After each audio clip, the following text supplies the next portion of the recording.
আসসালামু আলাইকুম। দীর্ঘ প্রতীক্ষার পর প্রায় 25 মিনিট দেরিতে ক্লাস শুরু করতে হয়েছে।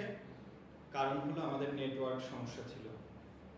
ওকে, আমরা একটু সময় দিচ্ছি সবাইকে, যেহেতু আমাদের ক্লাসটা অন টাইম আমরা শুরু করতে পারিনি, সেক্ষেত্রে সবাইকে ক্লাসে জয়েন হওয়ার জন্য একটু আমরা 2 মিনিট সময় দিব। তবে যারা আছো, যারা আমাদের ক্লাসে জয়েন করেছো, তোমরা তোমাদের পরিচিত বন্ধু বান্ধবীদেরকে ক্লাসটি ফ্রেন্ড সার্কেলের মধ্যে সবাইকে মেনশন করে দাও। আজকে একটু বেশি সহযোগিতা করো, কারণ আজকে আমরা অলরেডি 25 মিনিটস লেট। তো সবাইকে আমি রিকোয়েস্ট করছি,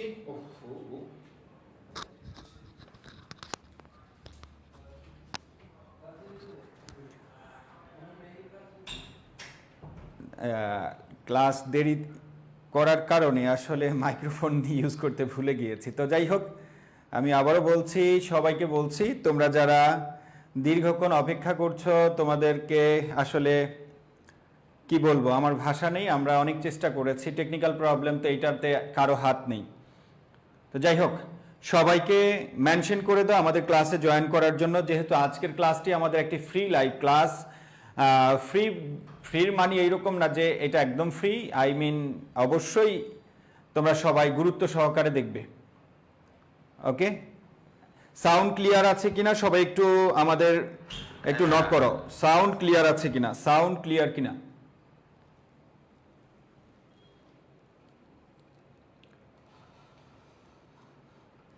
সাউন্ড ক্লিয়ার কিনা,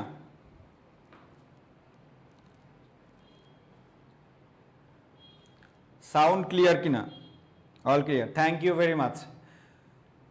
তো যারা আমাদের আজকের এই ফ্রি লাইভ ক্লাসে জয়েন করেছো, তোমাদের অভিনন্দন জানাচ্ছি। পাশাপাশি তোমাদের বলবো, যেহেতু আমাদের ক্লাসটা লেট হয়েছে, তো আমরা 2 মিনিট কথা বলি, তারপর শুরু করবো। ওকে, এতে কেউ মন খারাপ করবে না, কারণ 25 মিনিট একটি ক্লাস লেট হলে অনেকে এখানে ভাবে যে আজকে আর ক্লাসটি হবে না, ধৈর্য থাকে না। তো যাই হোক, ইনশাআল্লাহ আলহামদুলিল্লাহ আমরা ক্লাসে আসতে পেরেছি।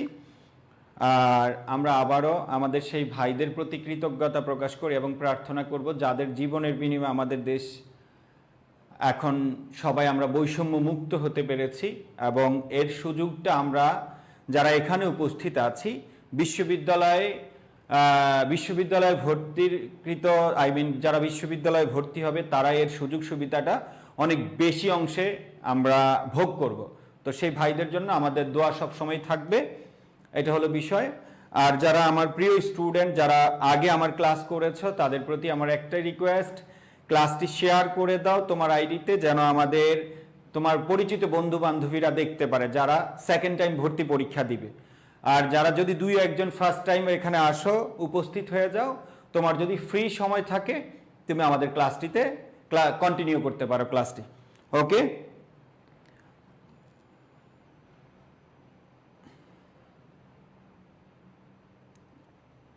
ওকে, ঠিক আছে। আমাদের ক্লাসটি তোমরা শেয়ার করে দিতে পারো। আর আরেকটা বিষয় হচ্ছে, লাইক কমেন্ট রিয়েক্ট দিয়ে বন্ধুদেরকে মেনশন করে দিতে পারো, মেনশন করে দাও। ঠিক আছে, তো সবাইকে আমি আবারও বলতে চাচ্ছি, সবাই একটু মনোযোগ দাও। আমাদের 7:30টার ক্লাস অনেক লেট হয়ে গেছে, এটা তো আমিও বুঝতে পারছি। লক্ষ্য করো, তোমরা বাসায় বসে আছো, আর এখানে বসে থেকে যদি ক্লাসে আমরা ঢুকতে না পারি, তো এইটা যদি কারো সেন্স থাকে, কোনো টিচারের যদি বিবেক থাকে, তাহলে তার এই জ্বলনটা তার বেশি তোমার তুলনায়। আমি এখানে বসে আছি, বাট ক্লাসে ঢুকতে পারছি না, এটা কষ্ট। আর এইটা হতেই পারে, এটা নিয়ে টেনশন করার কিছু নাই। আমরা ক্লাসে ফিরে যাচ্ছি। ওকে, সবার হাতে খাতা কলম আছে? সবার হাতে খাতা কলম আছে কিনা? লাইক রিঅ্যাক্ট দিয়ে আমাদের ক্লাসটি সবাইকে দেখার সুযোগ করে দাও, আর ফ্রেন্ডসদের মেনশন করো। আজকে এই কাজটা বেশি করতে হবে, কারণ আমরা অনেক দেরিতে এসেছি, সবাই ভেবেছে আজকে আমাদের ক্লাসটি হবে না। তো যাই হোক, ইনশাআল্লাহ যারা ওয়েট করেছো, তাদের জন্য স্পেশাল কিছু থাকবে, এবং একটা টপিক আমরা আজকে শুরু থেকে শেষ করে দিব, এবং এমন একটা টপিক পড়াবো, যেই টপিকটা আসলে বাংলা পড়াবো, কিন্তু কোনো অংশেই তোমার কাছে মনে হবে না আমরা আজকে বাংলা পড়ছি, মনে হবে আমরা আজকে ম্যাথ করছি। এবং বাংলা একটা টপিক এইরকম ভাবেও যে পড়ানো যায় বা পড়া যায় এবং বোঝা যায়, সেটা একটু পরেই বুঝতে পারবে। ওকে, আমরা আজকে একটি সম্পূর্ণ নতুন টপিক নিয়ে শুরু করব, সেটা হলো সবাই লেখা স্টার্ট করো। Wow,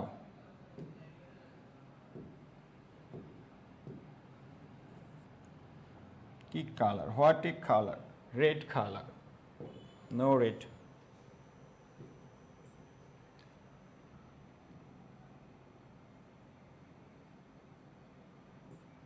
Yes.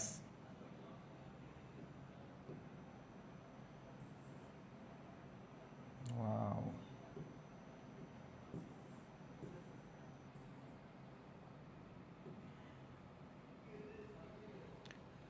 ঠিক আছে, আমরা শুরু করব। সংখ্যাবাচক শব্দ, সংখ্যাবাচক শব্দ। আমার প্রিয় ভাই বোনদের উদ্দেশ্যে বলছি, আমাদের আজকের ক্লাসটি তোমরা যারা নতুন যদি কেউ জয়েন করে থাকো, আই মিন যারা ফার্স্ট টাইমার না, সেকেন্ড টাইমার না, ফার্স্ট টাইমার, তাদের উদ্দেশ্যে বলছি তোমরা ক্লাসটি শুরু থেকে শেষ করো এবং ইনশাআল্লাহ ইনশাআল্লাহ এমন একটি ক্লাস পেতে যাচ্ছ যা পরবর্তীতে অন্য যে কোনো টিচারের সাথে কম্প্যারিজন করলে ইনশাআল্লাহ বলতে বাধ্য হবা যে এটা একটা বেস্ট ক্লাস ছিল। ওকে, ঠিক আছে। তো যারা জয়েন করেছ আমার ভাই বোনেরা, সবাই একটু আমাদের ক্লাসটা একটু শেয়ার করে দাও। যেহেতু আমরা লেট করেছি এই জন্য অনেকেই ভেবেছে আমাদের ক্লাস আজকে আর হবে না, তো সবাই একটু শেয়ার করে দাও, লাইক কমেন্ট রিঅ্যাক্ট দিয়ে আমাদের ক্লাসটি অন্যদেরকে দেখার সুযোগ করে দাও। সংখ্যাবাচক শব্দ, ওকে। তো আমরা শুরু করে দিলাম। যারা আমার ক্লাস আগে করেছো তারা জানো আমার ক্লাসের একটা স্টাইল আছে, আমি প্রতিটা টপিক প্রতিটা লাইন ধরে ধরে শুরু শেষ করে দেই। আই মিন শুরু কোথায় থেকে হয়, বেসিক কনসেপ্ট ক্লিয়ার করি, কঠিন পড়াই, এক্সাম্পলস অনেক বেশি দেই। এবং আমার ক্লাসগুলো করার পরে কেউ যদি বাংলাদেশের যে কোনো লেখকের একটা বই ধরে সামনে বসে, প্রত্যেকটা লাইন মনে হবে যে মনে হয় ভাইয়া এই বইটা লিখেছে, এইরকম। আই মিন আমি সবগুলো বই থেকে, আই মিন বেসিক বই যেগুলো মৌলিক বই এবং বাজারের যে গাইড বইগুলো আছে সবগুলো বই যেন যাদের কাছে আছে যেন সবাই পড়তে পারে সেই স্টাইল আমি পড়াই। ওকে, আমরা শুরু করে দিলাম। সংখ্যাবাচক শব্দ, আমরা যে শুরুর যে লাইনটা সব সময় লিখি সেটা হলো সংখ্যাবাচক শব্দ। আমরা জানি যদি কোনো টপিকসের সাথে শব্দ থাকে সেটা ব্যাকরণের কোন তত্ত্বে আলোচিত হয় মনে আছে? সেটা আলোচিত হয় শব্দ বা রূপতত্ত্বে। সবাই লিখে ফেলো, শব্দ অথবা রূপতত্ত্বে আলোচিত হয়, শব্দ বা রূপতত্ত্বে আলোচিত হয়, শব্দ বা রূপতত্ত্বে আলোচিত হয়। আর তোমাদের উদ্দেশ্যে আমি আরেকটা কথা বলে রাখছি, এই টপিকটা আমাদের যতগুলো ঝামেলার টপিক তার মধ্যে এটা একটা টপিক, এটা আমরা এসএসসি লেভেলে পড়ি না বললেই চলে। আর আরেকটা প্রবলেম আছে, এই টপিকটা হলো আমাদের নতুন ব্যাকরণ এবং পুরাতন ব্যাকরণের মধ্যে একটু কন্ট্রাডিকশন আছে, দুই ব্যাকরণে দুই রকম। তো আমি এখন পড়াবো এটা পুরাতন ব্যাকরণ অনুসারে, দেন নতুন ব্যাকরণে যেই ধরনের কন্ট্রাডিকশন গুলো আছে, যেই ধরনের নতুন কথাগুলো আছে ওগুলো আমি সাম আপ করে দিব। আমি আবারও বলছি, আমাদের নতুন ব্যাকরণে ব্যাকরণের পরিমাণ, লেখার পরিমাণ একদমই কম। তো আমরা পুরাতন ব্যাকরণ অনুযায়ী 100% শেষ করব, তবে নতুন ব্যাকরণে যে ভেরিয়েশন গুলো আছে সেগুলো আমি আলাদাভাবে দেখিয়ে দিব। তখন তোমার কাছে মনে হবে যে আমার পুরাতন ব্যাকরণ এবং নতুন ব্যাকরণ দুইটাই আমার কাছে জানা আছে এবং ইজিলি তুমি আনসার করতে পারবে। ওকে, তাহলে আমরা এখন পড়বো পুরাতন ব্যাকরণ অনুসারে। ওকে, আর নতুন ব্যাকরণটা আমরা শেষ করে দিব, যেহেতু নতুন ব্যাকরণ পড়াতে আমাদের মাত্র 10 মিনিট সময় লাগবে। আর পুরাতন ব্যাকরণটা যদি পড়ানোর পরে তোমার কাছে মনে হবে, আমি আবারও বলছি, তুমি সব পারো, তখন নতুন ব্যাকরণটা ধরলে যে ভেরিয়েশন চেঞ্জ গুলো আসছে ওগুলো ফাইন্ড আউট করতে তোমার 5 মিনিট লাগবে। আমি আবার বলছি 5 মিনিট। অনেকেই মানুষ, অনেক টিচাররা পুরাতন ব্যাকরণটা পড়ায় না, কারণ এটা তো অনেক ডিটেলস আছে, অনেক কিছু পড়ানো যায়, নতুনটায় পড়ানোর মতো তেমন কিছু নেই, তবে আমি ওইটুকু পড়িয়ে দিব। আশা করি তুমি আমার কথাগুলো বুঝতে পেরেছো। ওকে, তো সবাই ইচ এন্ড এভরিওয়ান খাতা কলম হাতে নিয়ে তোমরা বসো, আমার প্রত্যেকটা লাইন লিখতে হবে যদি তুমি আমাকে ট্রাস্ট করো। আর যারা আজকে আমার ক্লাসে প্রথম এসেছো, আমি তোমাদেরকে বলছি, ভাইয়ের নাম হলো সুফিয়ান সজীব, দীর্ঘ 13 বছর বিশ্ববিদ্যালয়ে ভর্তি কোচিং, স্বনামধন্য একটি কোচিং এ ক্লাস নিয়েছি এবং ওখানে বই শিট, লেকচার শিট সবকিছুর দায়িত্ব পালন করেছি। এবং ওই কোচিং এ, স্বনামধন্য কোচিং এ যে বই ছিল, যতজন টিচার ওখানে ছিল সবার উপরে দেখবো স্যারের নামটি আছে। তো যাই হোক, সবাই এই কথা বলার কারণ হলো আমার কথাগুলো গুরুত্ব সহকারে শুনতে হবে। এবং আরেকটা ইম্পর্টেন্ট তথ্য তোমাদেরকে দিচ্ছি, এখানে অনেকে আজকে ফার্স্ট টাইমার অ্যাড হয়েছে, সেটা হলো ঢাকা বিশ্ববিদ্যালয় সহ বিভিন্ন পাবলিক বিশ্ববিদ্যালয় আমার কাছে পড়ে ফার্স্ট, সেকেন্ড, থার্ড হয়েছে, এরকম অনেক স্টুডেন্ট আছে যারা আমার সাথে সোশ্যাল মিডিয়া অ্যাড আছে, তারা এই বিষয়গুলো জানো। এই কথাগুলো বলার কারণ হলো গুরুত্ব দাও। আমার কথা বলা শেষ, এখন শুধু পড়াবো। শব্দ বা রূপতত্ত্বে আলোচিত হয় সংখ্যাবাচক শব্দ, শব্দ বা রূপতত্ত্ব আলোচিত হয়। ব্যাকরণ আলোচ্য বিষয় কয়টি বলতো? 4টি। ব্যাকরণ আলোচ্য বিষয় 4টি, তার মধ্যে এটা হলো শব্দ বা রূপতত্ত্ব আলোচিত হয়। নেক্সট লাইন, প্রত্যেকটা লাইন এভাবে লিখবা। নেক্সট লাইন লিখবা সংখ্যা। সংখ্যা এই শব্দটি ভাঙলে কি পাওয়া যায়? সংখ্যা ব্র্যাকেটে লিখবা, এই অনুসার ভাঙলে ম পাওয়া যায়। আমাদের সন্ধির একটা নিয়ম আছে, সমযোগ খা, সমযোগ খা। এই যে অনুসারটা আমরা ভেঙে ম বানিয়ে দিলাম, এটা হলো আমাদের সন্ধির নিয়মে হয়েছে। দ্যাটস ওয়াই এই সংখ্যাবাচক শব্দটা সন্ধি সাধিত শব্দ। কি সাধিত? সন্ধি সাধিত, আই মিন সন্ধি যোগে ঘটিত হয়েছে। তোমাদের ব্যাকরণে যতগুলো টপিকস আছে প্রত্যেকটা টপিক কোনো না কোনো ব্যাকরণের নিয়ম অনুসারে ঘটিত হয়েছে। সেই অনুসারে আমরা প্রতিটা টপিক যখন আলোচনা করব তখন এটা আমরা লিখে দিব। সংখ্যা সন্ধি সাধিত শব্দ। ওকে, তারপরে আসলে লিখবা সংখ্যা অর্থ। সবাই লিখবা সংখ্যা অর্থ। সংখ্যা অর্থ গণনা। সংখ্যা অর্থ গণনা অথবা গণনা লব্ধ ধারণা। গণনা লব্ধ ধারণা। সংখ্যা অর্থ গণনা অথবা গণনা লব্ধ ধারণা। সংখ্যা অর্থ গণনা বা গণনা লব্ধ ধারণা। তারপরে লাইন লিখবা গণনার মূল একক। গণনার মূল একক অথবা ভিত্তি। লক্ষ্য করো, আমি একটি নতুন টপিক দিয়ে শুরু করেছি, যেই টপিকটা তোমরা আগে ক্লাস করোনি।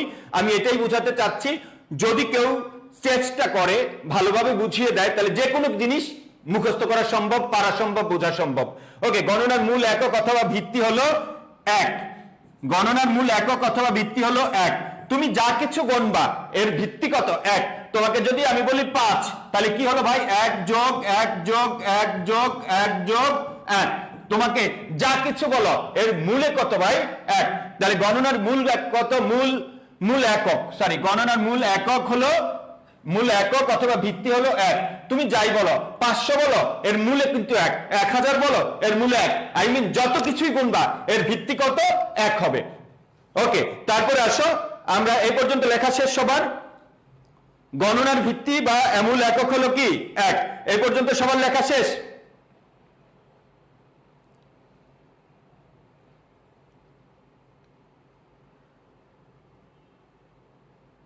Any problem? ক্লাস কি আটকে আছে এরকম কিছু?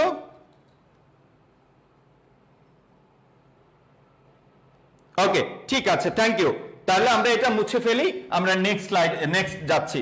তো গণনার তারপরে লাইন লিখবা, মনে রাখবা, যদি নিচে 4 থাকে উপরে 1 থাকে, নিচে 4 উপরে 1, এটার নাম আমরা বলবো সোয়া। এটা আমরা ব্র্যাকেটে লিখবো, এটার নাম হলো সোয়া বলতে পারি, মানে সোয়া প্রকাশ করে। এটা কি প্রকাশ করে মূলত? সরি, সোয়া বলবো না, সোয়া যখন এটার সাথে কোনো সংখ্যা যুক্ত হবে তখন সোয়া। আমি 1 মিনিট, এটাকে আমরা বলবো পোয়া। এটা একক ভাবে হলো পোয়া, এটার একক ভাবে আরো নাম হলো সিকি। ওকে, পোয়া অথবা সিকি, 4-এর 1। তুমি যদি বাজারে গিয়ে বলো মামা আমাকে 1 পোয়া মরিচ দেন, তখন কি করবে ওই মামা? কি করবে? 1 কেজি 4 ভাগের 1 ভাগ দিবেন। তার মানে এটার নাম হলো পোয়া সিকি চৌঠা। এটার নাম পোয়া সিকি, আরেকটা আছে চৌঠা, অথবা আমরা বলতে পারি 1/4। পোয়া সিকি চৌঠা অথবা কি 1/4।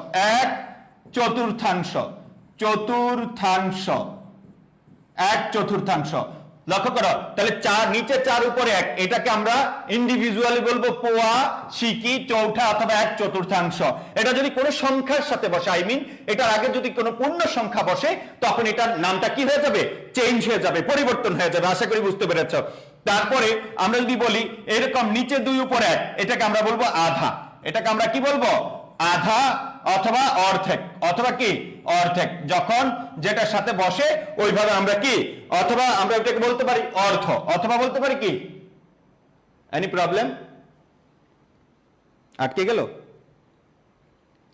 আই সুহেল ভাই,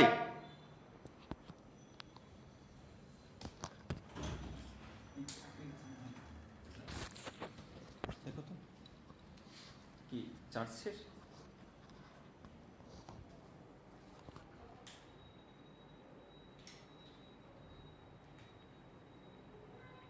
জাস্ট 1 মিনিট ওয়েট করো, টেকনিক্যাল প্রবলেম হচ্ছে হয়তো।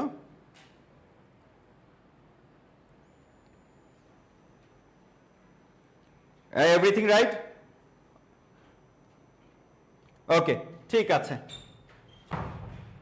অল আর ওকে।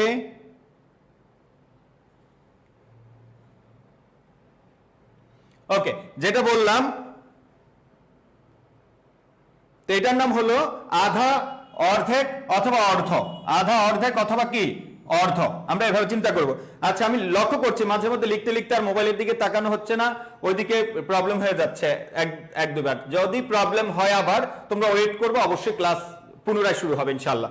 ওকে, তো যেটা বললাম, আর যদি আমরা এইটুকুন বলি যে নিচে 4 উপরে 3, এই সংখ্যাটাকে আমরা বলবো, আমরা কিছু বেসিক পরিচয় দিব। আমি আবারও বলছি, আমরা কিছু বেসিক পরিচয় দিয়ে মূল আলোচনায় ঢুকবো।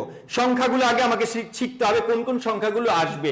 আমরা এখানে ভগ্নাংশ শিখবো, সেক্ষেত্রে এটার পরিচয় জানতে হবে। ওকে, এটাকে আমরা বলতে পারি পরবর্তী সংখ্যার পৌনে। পরবর্তী সংখ্যার পৌনে, মানে এটাকে, এটা সবচেয়ে বেশি ব্যবহার হয় পরবর্তী সংখ্যার পৌনে হিসাবে। ওকে, অথবা আমরা এটাকে বলতে পারি তেহাইও বলতে পারি। কি বলতে পারি বলো? তেহাই, পরবর্তী সংখ্যার পৌনে, অথবা এটাকে কি বলতে পারি? তেহাই, এটা পরবর্তী সংখ্যার পৌনে। যেমন আমি যদি বলি 1 নিচে 4 উপরে 3, 1 সমান 4 এর 3, এটা হলো পৌনে 2। কত 2 বলো? পৌনে 2। এইরকম পরবর্তী সংখ্যার পৌনে, এটা কি হবে? পরবর্তী সংখ্যার পৌনে। আর যদি আমরা এরকম বলি 8 এর 1, এটাকে যদি বলি, এটাকে বলবো তোমরা 1 অষ্টমাংশ। 1 অষ্টমাংশ, 1 অষ্টমাংশ। লক্ষ্য করো, যদি চান্স পেতে চাও তাহলে ক্লাসগুলো একটু কঠিন হলেও তোমাকে অবশ্যই করতে হবে, কারণ তুমি এখানে নাটক করতে আসো না, জোকস শুনতে আসো না, তুমি এখানে অভিনয় শুনতে আসো না, তুমি এখানে পড়তে এসেছো।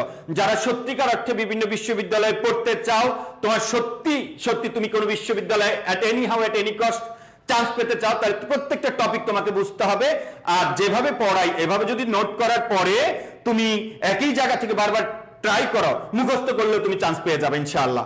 ওকে, 8 ভাগ, এটাকে আমরা বলতে পারি 8 ভাগের 1 ভাগ, দরকার নেই। তো 1 অষ্টমাংশ, এই পর্যন্ত আশা করি লেখা শেষ হয়েছে। ওকে, আমরা নেক্সট যাচ্ছি। নেক্সট, তারপরে আমরা স্টার, আমার প্রিয় ওয়ার্ড, তোমরা জানো, সবাই একটা স্টার দিবা। স্টার দিয়ে লিখবা সংখ্যাবাচক শব্দ 4 প্রকার। সবাই সংখ্যাবাচক শব্দ 4 প্রকার। সবাই সংখ্যাবাচক শব্দ 4 প্রকার। এটা হলো পুরাতন ব্যাকরণ অনুসারে, আমি শুরুতেই বলে দিয়েছি সংখ্যাবাচক শব্দ 4 প্রকার, কারণ ইন ডিটেইলসে ব্যাকরণ আছে পুরাতন ব্যাকরণে। এক নম্বরে আছে অঙ্ক বা সংখ্যাবাচক। সবাই লিখবো অঙ্ক অথবা সংখ্যাবাচক। অঙ্ক বা কি বাচক? সংখ্যাবাচক। সংখ্যাবাচক শব্দ 4 প্রকার। 1 নম্বরে আছে কি? অঙ্ক বা সংখ্যাবাচক। তোমরা সবাই লিখে লিখবা গাণিতিক ভাবে লেখা। গাণিতিক ভাবে লেখা, আমরা অঙ্কের ভাষা যেভাবে 1 2 3 সংখ্যাগুলো প্রকাশ করি সেটাকে বলবো অঙ্ক বা সংখ্যাবাচক। যেমন আমরা 1 2 3 4 5 ইত্যাদি ইত্যাদি এই স্টাইলে যতগুলো লিখতে পারি, যদি অঙ্কের ভাষায় লিখি এটাকে আমরা বলবো অঙ্ক বা সংখ্যাবাচক। তুমি এখন বলবো ভাইয়া ওয়াও, এটাকে আপনি এত কঠিন বললেন। না, এটা সহজ, এরপরে অনেক কিছু আছে। তো যাই হোক, এটা তো আমাদের মুখস্থ হয়েছে যে সংখ্যাবাচক শব্দ 4 প্রকার। 1 নম্বর হলো অঙ্ক বা সংখ্যাবাচক। এটা যদি কিভাবে লিখবো? গাণিতিক ভাবে লিখবো, আই মিন অঙ্কের ভাষায় লিখবো। এইভাবে যদি লিখি এটাকে আমরা বলবো অঙ্ক বা সংখ্যাবাচক। অঙ্ক বা কি? সংখ্যাবাচক। 2 নম্বর লিখবা গণনা বা পরিমাণবাচক। গণনা অথবা পরিমাণবাচক। গণনা অথবা পরিমাণবাচক। গণনা অথবা কি বাচক? পরিমাণবাচক। গণনা বা পরিমাণবাচক। বাম পাশে তীর চিহ্ন দিয়ে লিখবা এটি 4 রকমের হতে পারে। এটা আমার বানানো কথা, মানে 4 ধরনের উদাহরণ এর মধ্যে পড়তে পারে। এই জন্য আমি একদম স্পেসিফিক ভাবে 4 রকমটা আলাদাভাবে লিখে দিব যাতে পড়তে তোমার সহজ হয়। এটি 4 রকমের হতে পারে।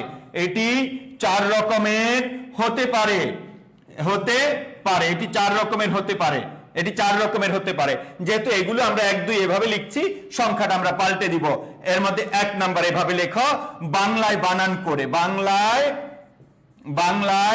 বানান করে। বাংলায় কি করে? বানান করে। বাংলায় বানান করে যখন ওই 1 2 গুলোকে যখন বাংলা বর্ণমালার সহিত বানান করে লিখবো, তখন আর এটা অঙ্ক বা সংখ্যাবাচক থাকবে না, তখন এটা হয়ে যাবে গণনা বা পরিমাণবাচক। কি বাচক বলো? গণনা বা পরিমাণবাচক। যেমন 1 1 2 3 4। আশা করি বুঝতে পেরেছো। এভাবে নন স্টপ চলতে থাকবে। যখন আমরা অঙ্কের সংখ্যাগুলো বাংলায় বানান করে লিখবো তখন এটা কি হয়ে যাবে? এটা হয়ে যাবে অঙ্ক বা গণনা বা পরিমাণবাচক। আর যখন গাণিতিক ভাবে থাকবে তখন সেটাকে বলবো কি? অঙ্ক বা সংখ্যাবাচক।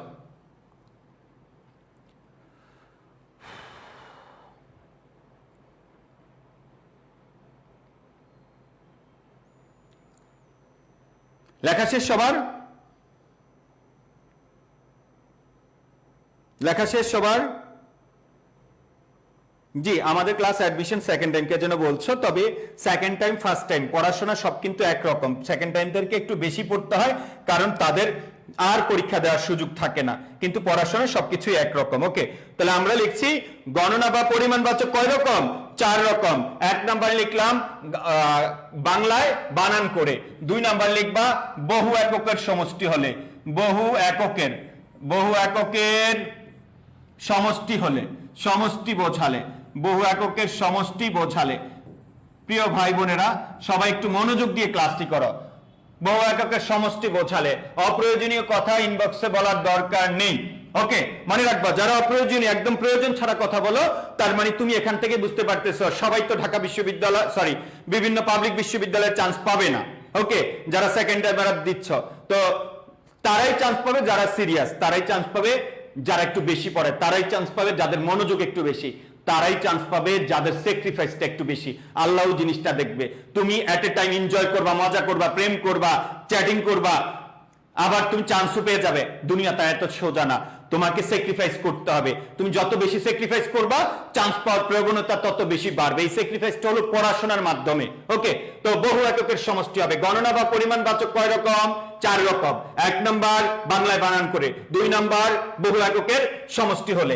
অনেকগুলো এককের সমষ্টি একসাথে যদি লিখি, যেমন হালি, এই হালি একটা শব্দ লিখছি কিন্তু এটার মধ্যে চারটা মিলে এক হালি, দ্যাট মিন্স অনেকগুলো মিলে যে নাম হয় সেগুলোকে বলবো বহু এককের সমষ্টি। তারপর আমরা বলতে পারি সপ্তাহ, কি বলো? সপ্তাহ, 7 দিন, অনেকগুলো এককের সমষ্টি আছে এটার মধ্যে, তাই না? তারপর আমরা বলতে পারি ডজন, কি বলতে পারি? ডজন। আমরা বলতে পারি মাস, 30 দিন 1 মাস, তাই না? আমরা বলতে পারি পক্ষ, কি বলতে পারি? পক্ষ, যেমন 15 দিন, পক্ষ মানে কতদিন? এক পক্ষ, 15 দিন। নতুন, তারপর আমরা বলতে পারি যুগ, আমরা বলতে পারি কি? যুগ। আমরা বলতে পারি বছর, আমরা বলতে পারি কি? বছর। আমরা বলতে পারি জোড়া, আমরা বলতে পারি কি? জোড়া। এটাই বড় সমস্যা, এই কারণে আমরা চান্স পাই না। আমরা যখন ফার্মগেট স্টুডেন্ট পড়াতাম তখন দেখতাম প্রথম ক্লাসে অনেক স্টুডেন্ট, কিন্তু পরবর্তীতে 5-7টা ক্লাস হওয়ার পর স্টুডেন্ট আর ক্লাসে থাকে না, তারা চন্দ্রিমা উদ্যান জিয়া উদ্যানে চলে যায় জোড়ায়, এই জন্যই তারা চান্স পায় না। তো যাই হোক, যাদের এইরকম নতুন কোন জোড়া বাঁধার কোন স্বপ্ন থাকে তারা কেউ চান্স পাবে না। সবাই আমিন বলো, কারণ কম্পিটিটর কিছু কমতে হবে।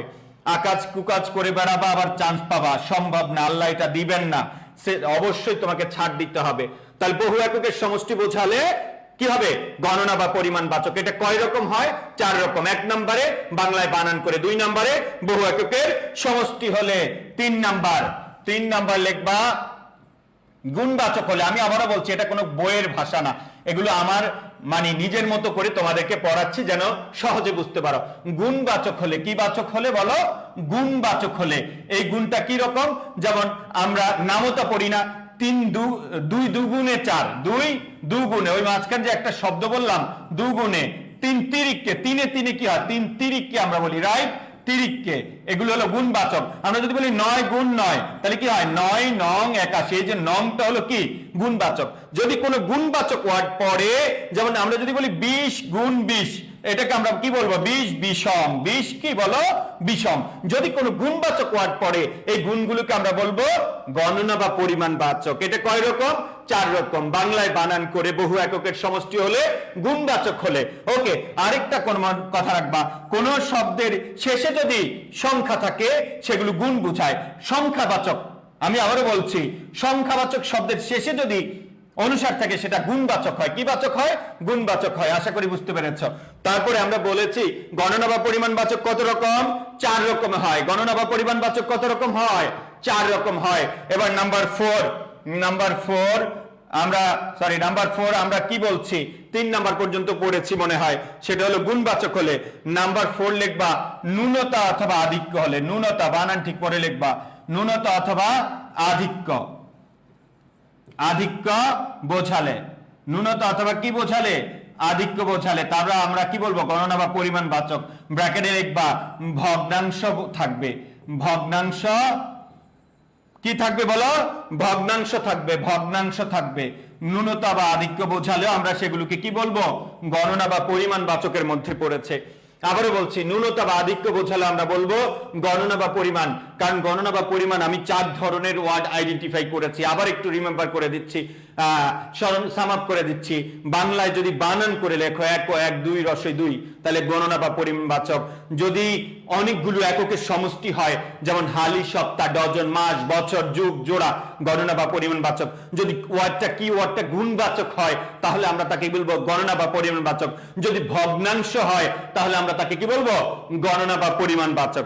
যদি কি হয় বলো, ভগ্নাংশ অলওয়েজ গণনা বা পরিমাণ বাচক হবে। কিন্তু এখানে জানার বিষয় হলো, কিছু ভগ্নাংশ ন্যূনতা বোঝায়, কিছু ভগ্নাংশ আধিক্য বোঝায়। আমরা দেখেছি বিভিন্ন বিশ্ববিদ্যালয় এই ভগ্নাংশ রিলেটেড প্রশ্ন এসেছে, এটা দ্বারা কি, এই শব্দটা দ্বারা কি কম বোঝায়, ন্যূনতা বোঝায় না আধিক্য বোঝায়। আমরা এখন শিখবো ন্যূনতা বা আধিক্য। তবে আমরা একটা জিনিস শিখছি, যে কোনো ভগ্নাংশ থাকলেই কোথায় পড়বে বলো, গণনা বা পরিমাণ বাচকে পড়বে, গণনা বা কি পরিমাণ বাচক পড়বে। এখন এই কিছু ভগ্নাংশ দ্বারা ন্যূনতা বোঝায়, কিছু দ্বারা কি বোঝায়, আধিক্য বোঝায়। এখন আমরা লিখবো ভগ্নাংশ সাধারণত 2 রকম হয়। ভগ্নাংশ, ভগ্নাংশ এটা ভগ্নাংশ সাধারণত, ভগ্নাংশ 2 রকম। আমরা জাস্ট এখানে পড়ার উদ্দেশ্যে যেই রকম স্টাইলে পড়ানো যায় লিখবা, ভগ্নাংশ 2 রকম। ভগ্নাংশ কত রকম, 2 রকম। এর মধ্যে আমরা একটা পড়বো এইরকম, যে সমস্তহীন, মানে সমস্ত পদ থাকবে না, সমস্তহীন ইকুয়াল টু লিখবা ন্যূনতা। আমি যেভাবে লিখি সেভাবে লিখবা, সমস্তহীন ন্যূনতা। সমস্ত থাকবে না, যদি ন্যূনতা বুঝাইতে হয় তাহলে ইকুয়াল টু দিয়ে লিখবা 1 এর কম। কার কম, 1 এর কম। আর 1 এর কম প্রকাশ করতে হলে অবশ্যই অবশ্যই ভগ্নাংশ লাগবে। কার কম বলো ভাই, 1 এর কম। আর 1 এর কম কিভাবে বুঝবা, মনে রাখবা 1 এর কম ছোট, মনে রাখবা ছোট বড়। আই মিন ভগ্নাংশের উপরে যদি ছোট থাকে, নিচে যদি বড় থাকে, ওটা অলওয়েজ 1 এর কম হয়। আর 1 এর কম মানে ন্যূনতা বোঝায়। আশা করি বুঝতে পেরেছ। আমি আবারও বলছি,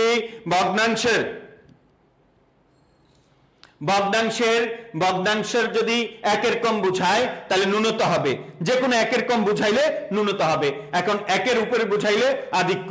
এন্ড যে কোনো ভগ্নাংশ কিন্তু সমস্ত থাকবে না, সামনে কোনো পূর্ণ সংখ্যা থাকবে না। যদি নিচে বড় থাকে, উপরে ছোট থাকে, তাকে আমরা বলবো এটা দ্বারা ন্যূনতা বুঝাইছে। বলো এটা দ্বারা কি বুঝাইছে, ন্যূনতা বুঝাইছে। কি বলছি, নিচে 1 এর কম, তাহলে 1 এর কম, নিচে 4 উপরে 1, বলতো নিচে 4 উপরে 1, এটা দ্বারা কি 1 সংখ্যা আছে না, 1। গণনার ভিত্তি কত, 1। কিন্তু যদি 1 এর কম হয়, তাকে আমরা কি বলবো, ন্যূনতা বলবো। এটা হলো পোয়া, সিকি, চৌথা, মানে 1 এর 4 ভাগের 1 ভাগ। তোমরা রেস্টুরেন্টে গিয়ে বলো না, মামা একটা গ্রিল দেন, কোয়ার্টার গ্রিল। দ্যাট মিনস একটা পুরো মুরগির 4 ভাগের কয় ভাগ, 1 ভাগ। তাহলে এটা 1 এর কম, তাহলে এটা হলো কি ন্যূনতা। কি নাই বলো, সমস্ত পদ নাই, সামনে পূর্ণ সংখ্যা থাকলে কিন্তু কট খেয়ে যাবা, অন্য জায়গায় চলে যাবে। ওকে, তাহলে লক্ষ্য করো 1 এর কম। তারপর আমরা যদি বলি নিচে 2 উপরে 1, এটাকে বলে আধা, মানে অর্ধেক। তাহলে অর্ধেক মানে কি, কত এর অর্ধেক বলো, হাফ, মানে 1 এর হাফ। স্ট্যান্ডার্ড মান কত, ভিত্তি কত, 1 এর কম। ওকে, তারপর আমরা যদি বলি এরকম, যদি লক্ষ্য করো 5 দিয়ে 1 কে কি করলাম, ভাগ করলাম। এখন লক্ষ্য করো নিচে কি সংখ্যা, বড়, উপরে ছোট, নিচে বড় উপরে ছোট, নিচে বড় উপরে ছোট। আমরা তো বলে দিয়েছি, শুধু ভগ্নাংশ, যদি সামনে সমস্ত পদ না থাকে, শুধু ভগ্নাংশ থাকে, নিচে যা থাকবে উপরে তার কম হইলে তাকে আমরা বলবো ন্যূনতা। নিচে যা থাকবে উপরে তার কম হলে আমরা তাকে কি বলবো, ন্যূনতা। নিচে যা উপরে কম, তাকে কি বলবো, ন্যূনতা। যেমন লক্ষ্য করো নিচে 4 উপরে 3, তেহাই, এটা হলো তেহাই। পরবর্তী সংখ্যার পৌনে, এটাকে বলবো পৌনে 1, পৌনে 1। মানে এটা তুমি যদি, মানে সে ফর এক্সাম্পল তুমি বাজারে আলু কিনতে গিয়েছ, মামাকে বললাম মামা পৌনে 1 কেজি আলু দেন, তখন ওই পৌনে 1 কেজি যে হিসাবটা হবে সেটা হলো এইটা, মানে 4 ভাগের 3 ভাগ দিবে। 1 কেজির 4 ভাগের কয় ভাগ? 3 ভাগ দিবে। দ্যাট মিন্স একের কম হলে আমরা তাকে কি বলবো? ন্যূনতা। আর যদি মনে করো এটা এইটুক পড়লে হবে, আর যদি মনে করো এটা উল্টো হয়ে যায় তাহলে আধিক্য হবে। কারণ নিচের সংখ্যাটা দ্বারা উপরের সংখ্যাকে ভাগ দেয়। নিচে যদি ছোট থাকে, উপরের সংখ্যা যদি বড় থাকে, যেভাবেই ভাগ করো না কেন ওই সংখ্যার চেয়ে একের চেয়ে বড় হবে। এখন তাহলে আমরা নোট দিয়ে একটা কথা লিখে রাখি, নোট ইকুয়াল টু লিখবা, মানে এগুলো কিন্তু সমস্ত পদ থাকবে না, মাথায় রাখতে হবে। নোট দিয়ে লিখবা উপরে কি বড়, নিচে কি ছোট, ওকে, ইকুয়াল টু কি আধিক্য। উপরে বড় নিচে ছোট উভয় মিলে কি হয়? আধিক্য। বিষয়টা ক্লিয়ার না ঝামেলা আছে? কোনো ঝামেলা নাই, একদম পানির মতো ক্লিয়ার। নিচে ছোট উপরে বড়, যেভাবেই ভাগ করে এটা একের চেয়ে বেশি হবে, ওকে। নিচেরটা দিয়ে যদি উপরের বড় সংখ্যাকে ভাগ করো, যেভাবেই ভাগ করো একের বেশি হবে। This is final. তাইলে এ পর্যন্ত ক্লিয়ার সবার? এ পর্যন্ত ক্লিয়ার কিনা?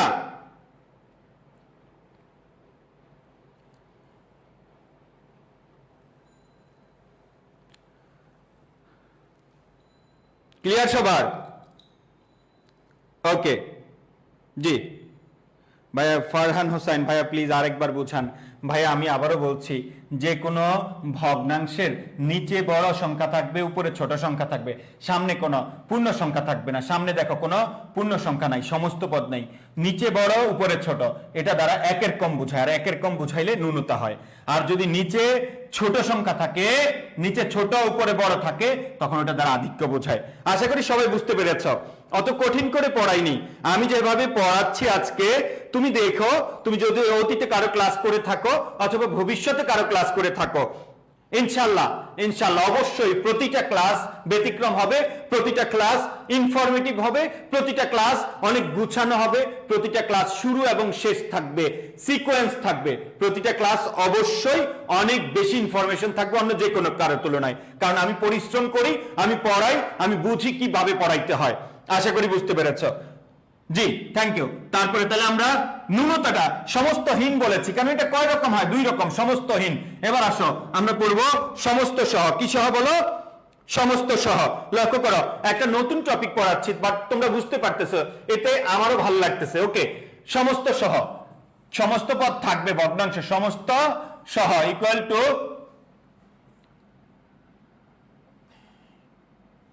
সমস্ত সহ ইকুয়াল টু লিখবা, এখানে লিখবা সমস্ত পদ, নিচে 4 উপরে 3, ব্র্যাকেটে লিখবা পৌনে, সিম্পল হিসাব ভাই।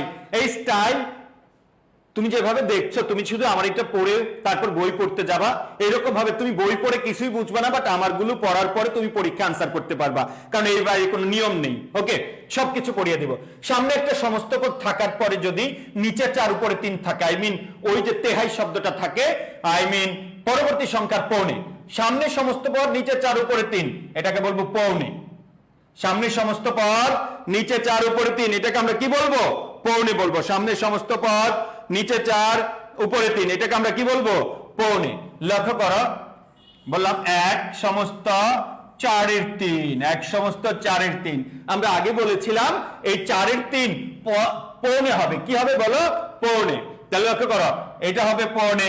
আমরা যদি বলি 2 সমস্ত 4-এর 3, এটাও পৌনে। আমরা যদি বলি 5 সমস্ত 4-এর 3, এটাও কি? পৌনে। এখন লক্ষ্য করো, তোমাকে যদি প্রশ্ন করি ভাইয়া বলো তো এখানে পৌনে কত, বলবো পৌনে 1, পৌনে কত, পৌনে 2, পৌনে কত, পৌনে 6, 5, রাইট? কিন্তু একটু মজার বিষয় হলো, দেখো এই 4-এর 3 তার আগের সংখ্যার সাথে বসে না। কোন সংখ্যার সাথে বসে?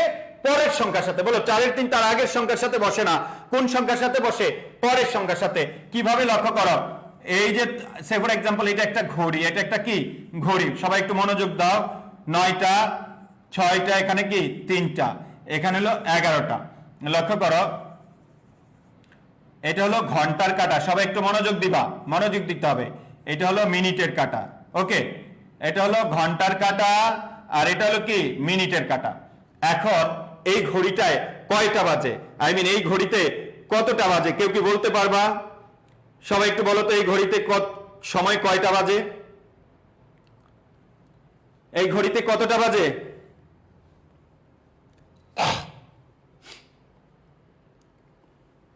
ইয়েস, অনেকে বলতে পারতো, এখানে তো বলতে পারছি যে 11:15 বাজে, রাইট? তো এই ঘড়িটা কি অবস্থায় আছে জানো? ঘড়িটা মিনিটের কাঁটা কয় ভাগ অতিক্রম করেছে জানো? 1 ভাগ, 2 ভাগ, 3 ভাগ অতিক্রম করেছে। তাহলে ঘড়িটা মোট কয় ভাগ ভাগ করলাম? 4 ভাগ। দেখো তো মিনিটের কাঁটা কয় ভাগ অতিক্রম করেছে? 3 ভাগ। কয় ভাগ বাকি আছে? 1 ভাগ। তাহলে মিনিটের কাঁটা অতিক্রম করেছে 3 ভাগ। 4 ভাগের কয় ভাগ? 3 ভাগ। ঘন্টার কাঁটা কি 12টা ক্রস করেছে না 11টা ক্রস করেছে? সবাই লক্ষ্য করো, মনোযোগ দাও। ঘন্টার কাঁটা কি 12টা ক্রস করেছে না 11টা ক্রস করেছে? ডেফিনেটলি 11টা ক্রস করেছে, এখনো 12টা ক্রস করে নাই। তাইলে আমাদের কার সামনে অংশটা আছে? 11-এর সামনে। 11-এর সামনে 4/3, 11টা বাজে, আরো 1 ঘন্টার 4 ভাগের 3 ভাগ গিয়েছে, বাকি 1 ভাগ বাকি রয়েছে। তাহলে এই যে ঘড়িটায় যেভাবে আছে ওইভাবেই এটা দেয়া আছে। ঘড়িতে যে অবস্থায় আছে বাস্তবে আমি এখানে লিখেছি। তাহলে ঘড়িতে কয়টা বাজে? বলে 11:15। যখন বললাম এখানে কয়টা বাজে? বলে 11:15। হলো। সৌদি আরবে যারা বাংলাদেশ থেকে যায় তারা অনেকে একজন গিয়ে বলে সৌদি আরব এসে আমি কিছুই কমন পাইনি, তবে একটা জিনিস কমন পেয়েছি। বলে কি? বলে সূরা আলহামদুলিল্লাহ থেকে আলাম তারা পর্যন্ত শুধু বাংলায় পড়ে, এর বাইরে বাকি সব কিসে পড়ে? বলো আরবিতে পড়ে। তার মানে হলো সে আলহামদুলিল্লাহ থেকে আলাম তারা পর্যন্ত সে পারে, ভাবছে এগুলো বাংলায়, আর যেগুলো পারে না ভাবছে এগুলো ইংরেজিতে। তো যাই হোক, কয়টা বাজে? 11:15। ঠিক আছে, এখন এগারো কয়টা বাজে? 11:15। এইরকম ঘটনাটা বুঝাইতে পেরেছি বিষয়টা? এখন কি সবাই বুঝছো? 11:15 আর 11:15, দ্যাট মিন্স কি 4 ভাগের 3 ভাগ, 1 2 3, 4-এর 3 আগের সংখ্যার সাথে কাউন্ট হবে না পরেরটার সাথে? বলো, 4-এর 3 আগেরটার সাথে কাউন্ট হবে না পরেরটার সাথে? পরেরটার সাথে কাউন্ট হবে। তাহলে এবার সবাই একযোগে মিছিলে বলো, এই কত? সবাই চিল্লা বলো, কত? 2.25, কত? 3.25, কত? 6.25। আশা করি বুঝতে পেরেছো। সবার কাছে ক্লিয়ার কিনা? ক্লিয়ার? সবাই বুঝতে পেরেছ? সবাই বুঝতে পেরেছো বিষয়টা?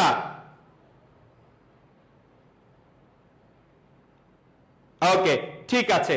দ্যাট মিন্স তাইলে 4-এর 3 সবসময় পরবর্তী সংখ্যার সাথে কাউন্ট হবে এবং পরবর্তী সংখ্যার পৌনে। তাহলে আছে কত? 1 না, এটা পরবর্তী সংখ্যার সাথে যুক্ত হবে। 2 পরবর্তী সংখ্যার সাথে যুক্ত হবে। 5 পরবর্তী সংখ্যার সাথে যুক্ত হবে। দ্যাট মিন্স সবাই বুঝতে পেরেছে বিষয়টা। তাইলে আমরা সমস্ত, এখন আরেকটা বিষয় মাথায় রাখতে হবে। এখন তার মানে এই 4-এর 3 দিলেই এটা পৌনে নাকি? এটা কি পৌনে? এই পৌনে মানি কম। পৌনে মানে কি? কম। এখন ন্যূনতা মানিও কম, পৌনে মানিও কম। কিন্তু এই 4-এর 3টাকে ন্যূনতা বলা যাবে না, এটাকে পৌনে বলতে হবে। কারণ তোমাকে যদি কেউ বলে ভাই ঘড়িতে কয়টা বাজে, এখন তুমি বললা ন্যূনতা 12টা বাজে। কয়টা বাজে? ন্যূনতা 12টা। তখন উনি বলবে ওয়াও, এটা আবার কি শব্দ? ন্যূনতা 12টা কোথা থেকে এনেছে? এটা কি নতুন শব্দ কিনা, আমি জানি কিনা? তাহলে ন্যূনতা 4-এর 3-এর ক্ষেত্রে আমি আবার বলছি ন্যূনতা মানিও কম, পৌনে মানিও কম।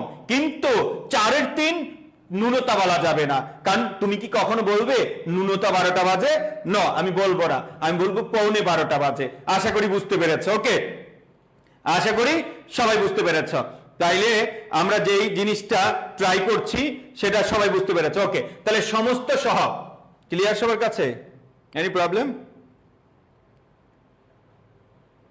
ওকে, এবার আসো সবাই। তাহলে সমস্ত হর সহ 4-এর 3 হইলে কি? পৌনে। এবার নোট দিয়ে লেখো, নোট দিয়ে লেখো 4-এর 3 ছাড়া, যদি 4-এর 3 ছাড়া সামনে 4-এর 3 ছাড়া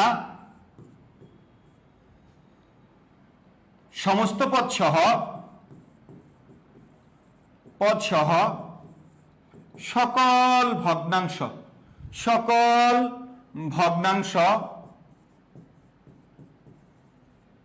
ভগ্নাংশ আধিক্য হবে। সকল ভগ্নাংশ কি হবে? আধিক্য হবে।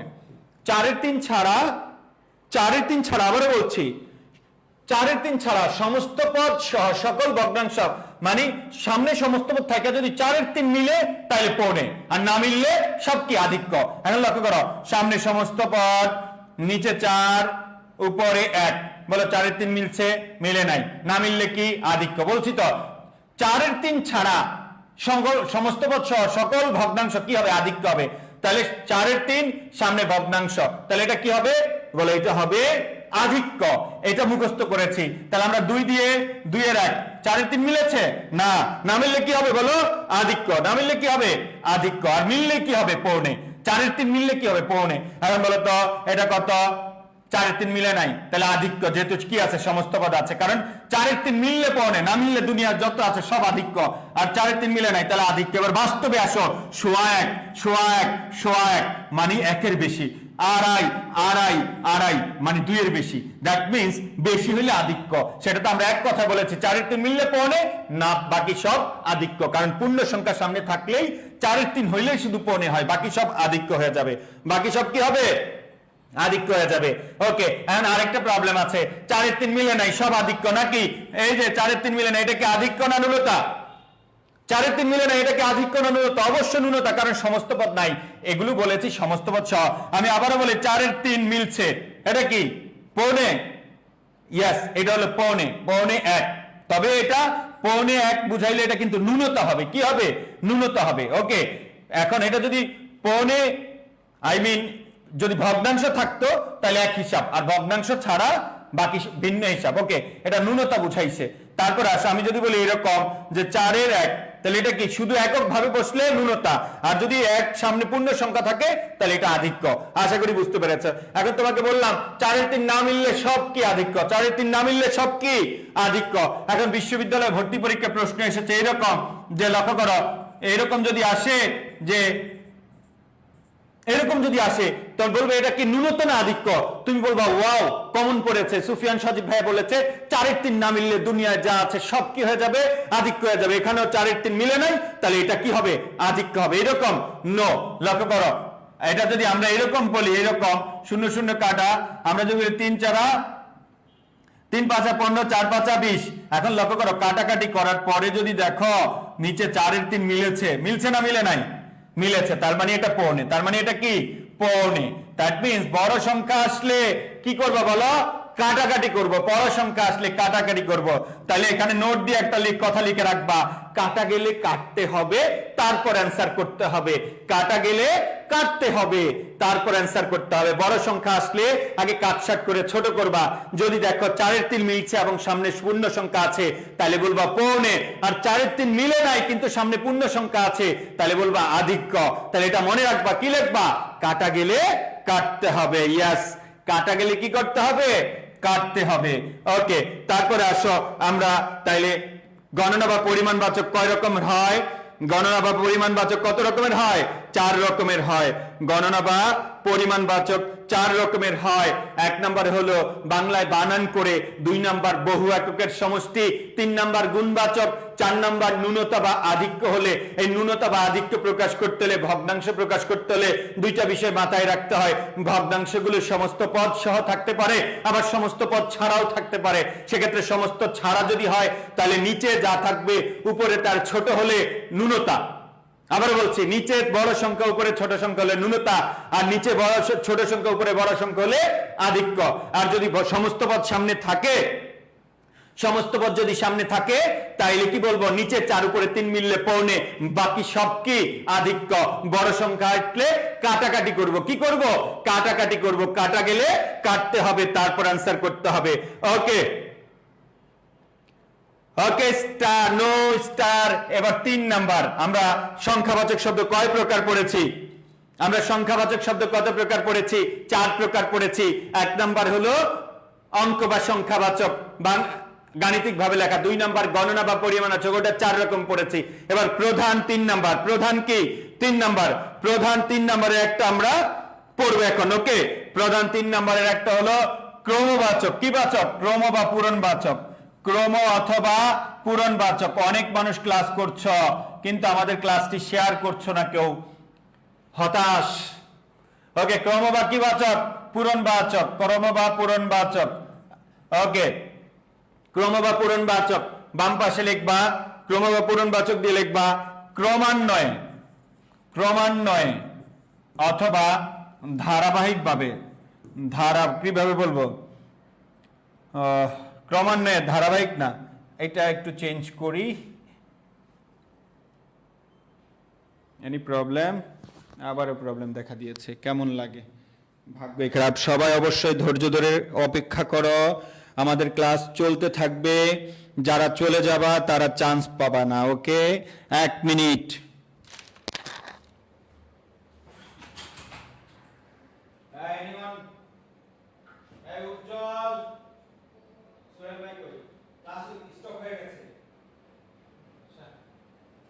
কি শুরু হয়েছে আজকে আমার সাথে? আমি হতাশ। না না, ক্লাস স্টপ হয়ে গেছে।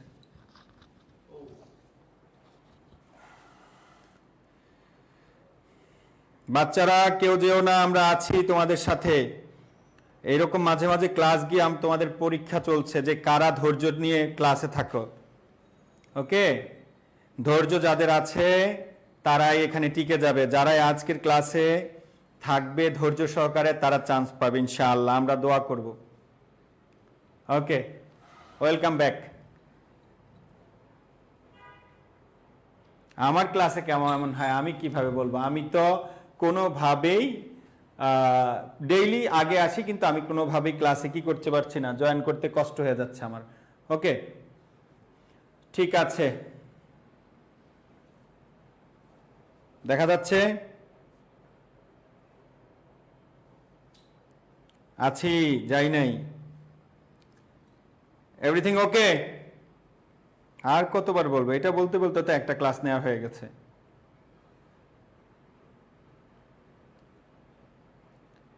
জি ভাইয়া, ইতিমনি, থ্যাংক ইউ। ওকে, আমার মোবাইলে তো আবার স্টপ হয়ে গিয়েছে, কি হয় আমার সাথে? হতাশ হতাশ হওয়া যাবে না রিফা সঞ্জিদা। ভয়ের পরে জয় হয়, হতাশার পরেই কি আসবে? আনন্দের খবর আসবে। আমার মোবাইলে স্টপ হয়ে আছে, তোমরা কি দেখতে পাচ্ছ?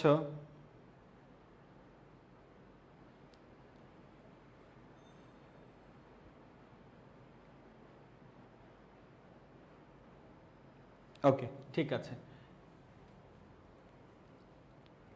যাক, তোমাদেরকে একটু 5 মিনিট আমি ইচ্ছাকৃতভাবেই কি দিলাম, রিল্যাক্স দিলাম। তোমরা একটু কি করেছো, এখন শ্বাস নিয়েছো।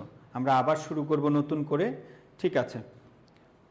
ক্রমান্বয়ে বোঝালে অথবা তম বোঝালে, তম অথবা ক্রম, ক্রম অথবা পজিশন বোঝালে, পজিশন, পজিশন বোঝালে, ক্রমান্বয়ে বোঝালে, তম বোঝালে, ক্রম বোঝালে, পজিশন বোঝালে আমরা তাকে বলবো ক্রম বা পূরণবাচক। ক্রম বা পূরণবাচক পজিশন হবে, ওকে?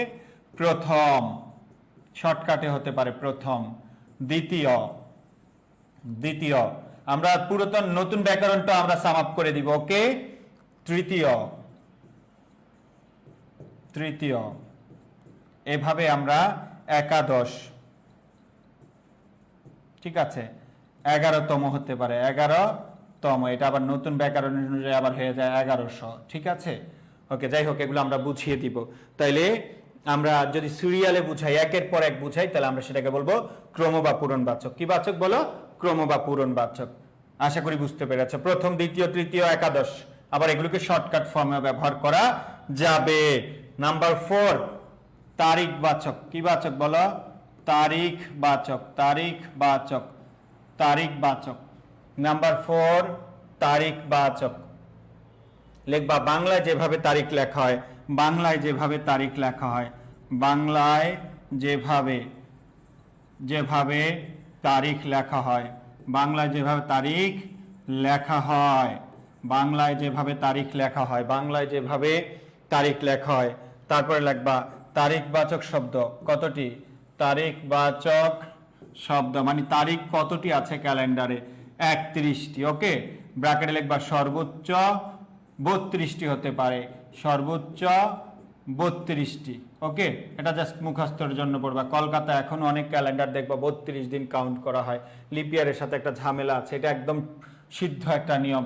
তারিখ আমাদের ক্যালেন্ডারে আছে 31টি, কিন্তু সর্বোচ্চ কতটি হতে পারে? 32টি হতে পারে। তার মধ্যে লিখবা 1 থেকে 4 পর্যন্ত। 1 থেকে কি পর্যন্ত বলো? 4 পর্যন্ত হিন্দি নিয়মে। 1 থেকে 4 পর্যন্ত কোন নিয়মে? হিন্দি নিয়মে। তারিখ 1 থেকে 4 পর্যন্ত এইগুলো হিন্দি শব্দ থেকে এসেছে, যেমন পহেলা, পহেলা, এটা আবার শর্টকাট রূপ আছে পহেলা। দোসরা, দোসরা, এটাকে শর্টকাট রূপ হলো দোসরা, আবার দুইরা বলবা না। অনুরূপভাবে তেসরা, তেসরা, তেসরা, চৌঠা, এই চারটা আসছে হিন্দি ভাষা থেকে, এই চারটা আসছে হিন্দি ভাষা থেকে। চৌঠা, আশা করি বুঝতে পেরেছ, এই চারটা আসছে হিন্দি ভাষা থেকে। 1 থেকে 4 পর্যন্ত হিন্দি ভাষা থেকে এসেছে। বলবে পহেলা কোন দেশি শব্দ? হিন্দি শব্দ। দোসরা, তেসরা, চৌঠা এগুলো কোন দেশি শব্দ? তোমরা বলবা কি শব্দ? বলো হিন্দি শব্দ। আশা করি বুঝতে পেরেছো। 1 থেকে 4 পর্যন্ত কোন নিয়মে? হিন্দি নিয়মে। 1 থেকে 4 পর্যন্ত কোন নিয়মে? হিন্দি নিয়মে। তারপরে আসো লিখবা 5 থেকে 31 পর্যন্ত, 31 পর্যন্ত, 5 থেকে 31 পর্যন্ত বাংলা নিয়মে। 5 থেকে 31 পর্যন্ত বাংলা নিয়মে। বারবার ভয় পাই ক্যামেরা কি আমারটা অফ হয়ে যাচ্ছে কিনা। বাংলা নিয়মে, ওকে। 5 থেকে 31 পর্যন্ত বাংলা নিয়মে। তারপরে আছো লক্ষ্য করো, পহেলা, দোসরা, তেসরা, চৌঠা, 5টা 6টা না, 5ই 6। দ্যাট মিনস 4-এর পর যে স্টাইলটা আসছে স্টাইলে কিছুটা চেঞ্জ এসেছে। পহেলা, দোসরা, তেসরা, চৌঠা, 5টা না, 5ই 6ই 7ই 18ই 19-এ, 18ই 19-এ। তাহলে 5 থেকে 18 পর্যন্ত, 5 থেকে 18 পর্যন্ত, 5 থেকে কি পর্যন্ত? 18 পর্যন্ত। এখানে কাউন্ট করো কয়টা হয়? 14টি হয়। কয়টি হয়? মোট 14টি। 5 থেকে 18 পর্যন্ত মোট হলো 14টি। এই 14টি হলো 14টি। 14টি হলো কি প্রত্যয়যুক্ত? ই প্রত্যয়যুক্ত। 5ই 6ই 7ই 18ই, রাইট? ই প্রত্যয়যুক্ত, ই প্রত্যয়, ই প্রত্যয়যুক্ত, যুক্ত। 5 থেকে 18 পর্যন্ত 14টি ই প্রত্যয়যুক্ত, ওকে। তারপরে 19 থেকে 31 পর্যন্ত 13টি মেবি। 19 থেকে তোমরা কাউন্টিং ভুল হলে ঠিক করে নিবা। 19 থেকে 31 পর্যন্ত, 31 পর্যন্ত 13টি। কয়টি? 13টি। 13টি হলো সে অথবা এ প্রত্যয়যুক্ত। সে পরীক্ষার হলে দুইটা যেটা থাকে দিয়ে দিবা, দুইটা থাকবে না, সে অথবা এ। মূলত প্রত্যয় হলো এ প্রত্যয়যুক্ত, প্রত্যয়যুক্ত। আশা করি বুঝতে পেরেছো। 19 থেকে 31 পর্যন্ত সে অথবা কি প্রত্যয়যুক্ত? এ প্রত্যয়যুক্ত, ওকে। এ পর্যন্ত লেখা শেষ সবার? 5 থেকে 31 পর্যন্ত বাংলা নিয়মে। 5 থেকে এখানে আবার আছে 27টি, 32টি ধরলে আবার 28টি হয়। মূলত সংখ্যা হলো 27টি, ঠিক আছে। যেহেতু আমরা 32 কাউন্ট করিনি এই জন্য আমাদের ক্ষেত্রে এটা প্রযোজ্য নাও হতে পারে, ওকে। তারপরে আসো আমরা নতুন ভাবে লিখব। এবার আমরা দেব স্টার। স্টার মনে রাখবা, লিখবা আধিক্যের ক্ষেত্রে সবচেয়ে বেশি ব্যবহার হয়।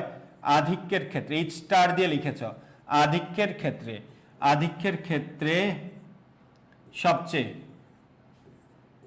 বেশি ব্যবহার হয়, বেশি ব্যবহৃত হয়, বেশি ব্যবহৃত হয় সোয়া। মনে রাখবা আধিক্যের ক্ষেত্রে সবচেয়ে বেশি ব্যবহার হয় সোয়া শব্দটা। সাড়ে, সোয়া, দেড়, আড়াই। লক্ষ্য করো, আমি যদি বলি এই যে সাড়ে শব্দটা সব সংখ্যার সাথে যায় না। আমি যদি বলি 10:30, 11:30, 12:30, 1:30 বলি না 1:30 বলি, 1:30 বলি, দ্যাট মিনস 2:30 সাথে যায় না। 2:30 না 2:30, 2:30, 2:30 সঙ্গে যায় না, দ্যাট মিনস 2:30 সব সংখ্যার সাথে যায় না। 1:30 শুধু 1-এর সঙ্গে যায়, 2:30 শুধু 2-এর সঙ্গে যায়। তাহলে 2:30, সোয়া, 1:30, 2:30 এগুলো আধিক্য বোঝায়, কিন্তু প্রত্যেক সংখ্যার সাথে ব্যবহার হয় শুধু একটা ওয়ার্ড, সোয়া। 10:10, 11:30, 12:00, 1:00, 2:00, 3:00 এইভাবে। তাইলে তারপর আমরা যদি বলি এরকম যে আধিক্যের ক্ষেত্রে সবচেয়ে বেশি ব্যবহার হয় কি? সোয়া। আর ন্যূনতার ক্ষেত্রে সবচেয়ে বেশি ব্যবহার হয়, ন্যূনতার ক্ষেত্রে সবাই লেখো ন্যূনতার। ন্যূনতার ক্ষেত্রে সবচেয়ে বেশি ব্যবহার হয় পৌনে। ন্যূনতার ক্ষেত্রে সবচেয়ে বেশি ব্যবহার হয় কি? পৌনে। তারপরে লিখবা শেষে, শেষে অনুসার। অনুসার, যদি কোনো শব্দের শেষে অনুসার ইকুয়াল টু, শেষে অনুসার ইকুয়াল টু গণনা বা পরিমাণ, গণনা অথবা পরিমাণ। কোন শব্দের শেষে অনুসারী হলো গণনা বা পরিমাণ। যেমন বিষম, ওই যে বলেছিলাম না গুণ বোঝায়, শেষে অনুসার বিষম, তাহলে সে কোনো শব্দের শেষে অনুসার ইকুয়াল টু গণনা বা পরিমাণ, যেমন বিষম। তারপরে লিখবা মাঝে অনুসার, মাঝে অনুসার, অনুসার মাঝে অনুসার ইকুয়াল টু ক্রম বা পরিমাণ বাচক, ক্রম অথবা পরিমাণ, সরি ক্রম বা পূরণ, ক্রম বা পরিমাণ না, ক্রম বা পূরণ, ক্রম অথবা পূরণ বাচক সবগুলোর সাথে থাকে।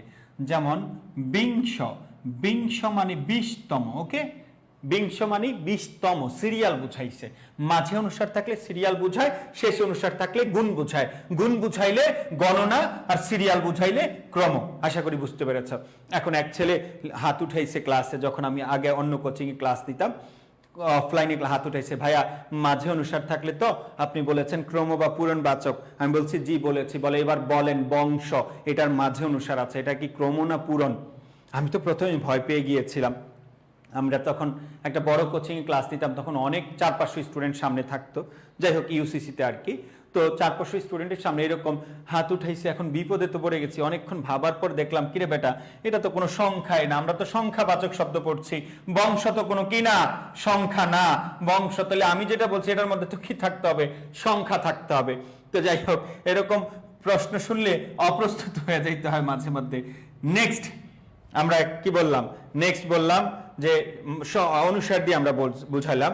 ওকে, এবার আসো কিছু জিনিস আমরা পড়াই, কিছু জিনিস আমরা এক্সট্রা।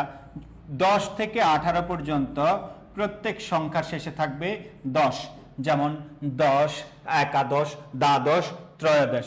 19 থেকে 28 পর্যন্ত প্রত্যেক সংখ্যার সাথে থাকবে বিংশ, ঊনবিংশ, একবিংশ, অষ্টবিংশ, 28 পর্যন্ত অষ্টবিংশ। ওকে, তারপরে 29 থেকে 38 পর্যন্ত, 38 পর্যন্ত প্রত্যেক সংখ্যা শেষে থাকবে ত্রিংশ, ঊনত্রিংশ, একত্রিংশ, দ্বিত্রিংশ, তারপরে চতুর্ত্রিংশ, এভাবে অষ্টত্রিংশ পর্যন্ত আসে। ওকে, তারপরে 39 থেকে 48 পর্যন্ত প্রত্যেক সংখ্যার শেষে থাকবে চত্বারিংশ। কি ত্রিংশ? চত্বারিংশ। বিশ্ববিদ্যালয়ে আসা প্রশ্ন দেখেছ, ব্যতিক্রম চত্বারিংশ। চত্বারিংশ মানে হলো 40তম, চত্বারিংশ মানে 40, চত্বারিংশ 40। তো 40-এর ক্রমবাচক সংখ্যাটাকে আমরা কি বলবো? চত্বারিংশ বলবো।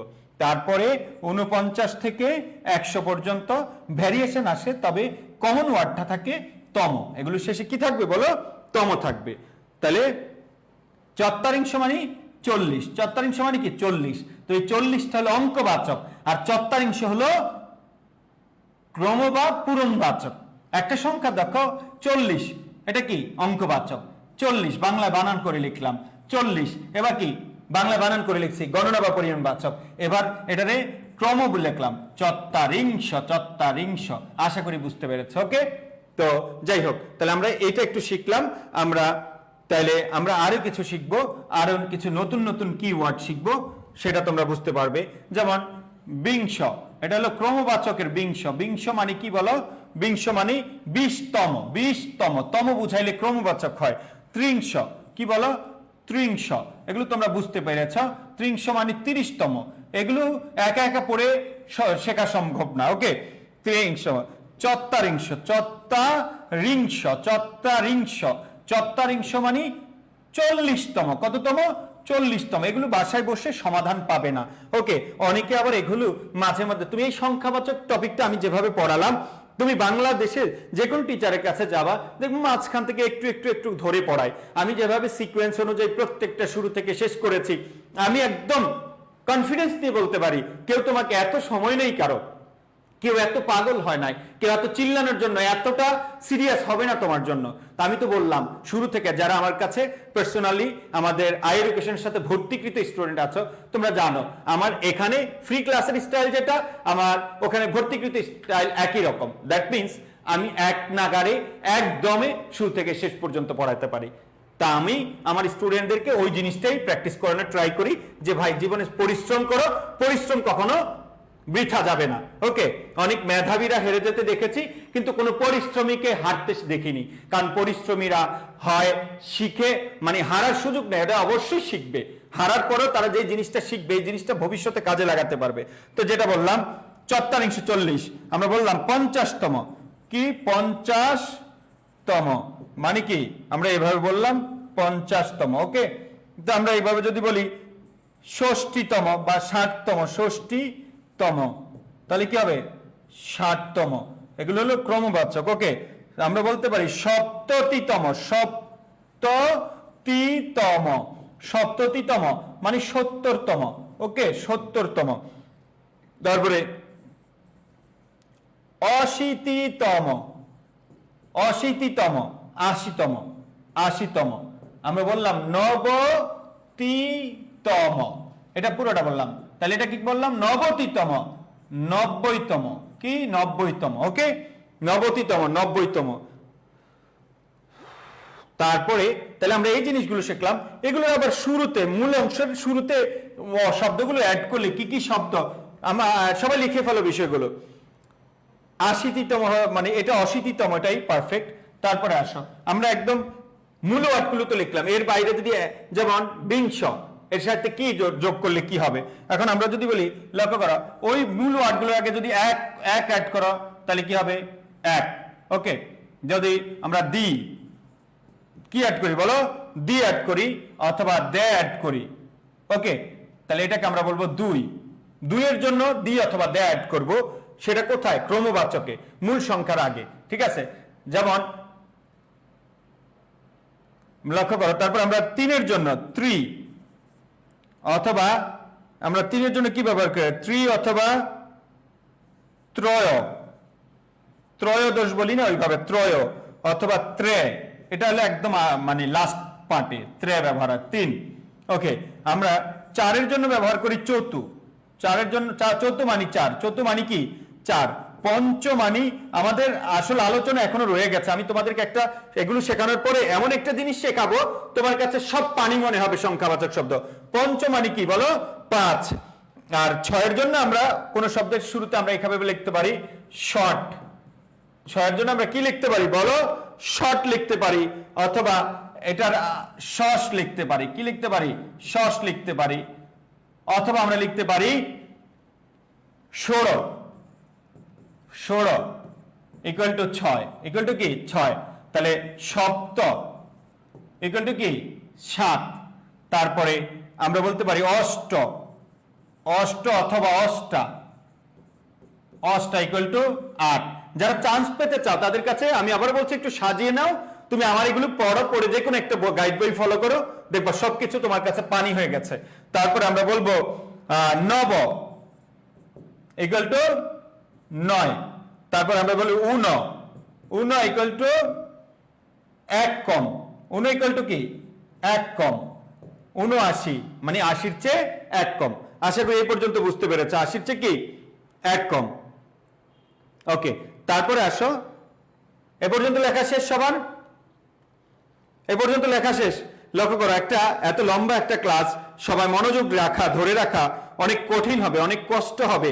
তারাই মনোযোগ ধরে রাখতে পারবে যারা সত্যিকার অর্থে এখানে পড়তে এসেছে, যারা সত্যিকার অর্থে এখানে চান্স পাওয়ার জন্য এসেছে। কারণ যারা প্রকৃতপক্ষে চান্স পাওয়ার জন্য আসে তাদের কাছে নতুন কিছু পেলে ভালো লাগে, পড়তে ভালো লাগে। আর যারা মজা করতে আসছে ফান করতে এসেছে তাদের কাছে বিষয়টা খুবই কঠিন হবে। ওকে, নেক্সট আমরা শুরু করলাম। এখন লক্ষ্য করো, এই বলো তো এতক্ষণ পর্যন্ত যা পড়েছি ক্লিয়ার, বুঝতে পেরেছ কনসেপ্ট গুলো কি ক্লিয়ার হচ্ছে কিনা? ঠিক আছে, থ্যাংক ইউ। তো এবার আসো, এবার সবাই একটু মনোযোগ দাও। আমরা এতক্ষণ যে অঙ্ক বা সংখ্যাবাচক পড়াইছি, গণনা বা পরিমাণবাচক, ক্রম বা পূরণবাচক, আরেকটা কি তারিখবাচক, রাইট? এতক্ষণ যা পড়িয়েছি এবার আমরা এর জন্য আমরা একটু পরিশ্রম করব, তোমরা নিজেরাই পারবা। লক্ষ্য করো, আমি একটা বক্স আঁকি, আগে তোমরা বুঝো, আগে তোমরা বুঝো। আমি একটা বক্স আঁকবো, তারপরে অঙ্ক অথবা সংখ্যা, মূল লাইনটা লিখো অঙ্ক অথবা সংখ্যা। একটা বক্স আঁকছি, তারপরে এখানে গণনা অথবা কি গণনা অথবা পূরণ। আগে তোমরা একটু দেখো গণনা অথবা পূরণ।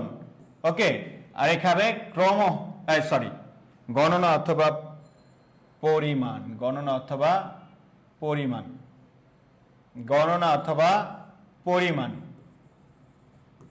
পরিমাণ, গণনা অথবা কি পরিমাণ। এখানে লিখবো আমরা ক্রম অথবা পূরণ, ক্রম অথবা কি পূরণ। তোমাদেরকে এখন আমি একটা ম্যাজিক দেখাবো যে তোমরা সবকিছু পারো, জীবনের প্রথম আজকেই পড়ছো, আজকেই পারছো। লক্ষ্য করো এখানে হলো তারিখ। ওকে, তো লক্ষ্য করো আমরা যদি এতক্ষণে যা পড়ছি তা যদি একবারে সাম আপ করে দেই তাহলে দেখবা এর চেয়ে সহজ আর কিছু নেই, এর চেয়ে সহজ আর কিছু নেই। তোমরা একদম ইজিলি সবাই বুঝতে পারবে যে আসলে ভাইয়া কি পড়িয়েছে এতক্ষণ, এখন আমরা এটা কিভাবে সাম আপ করতেছি।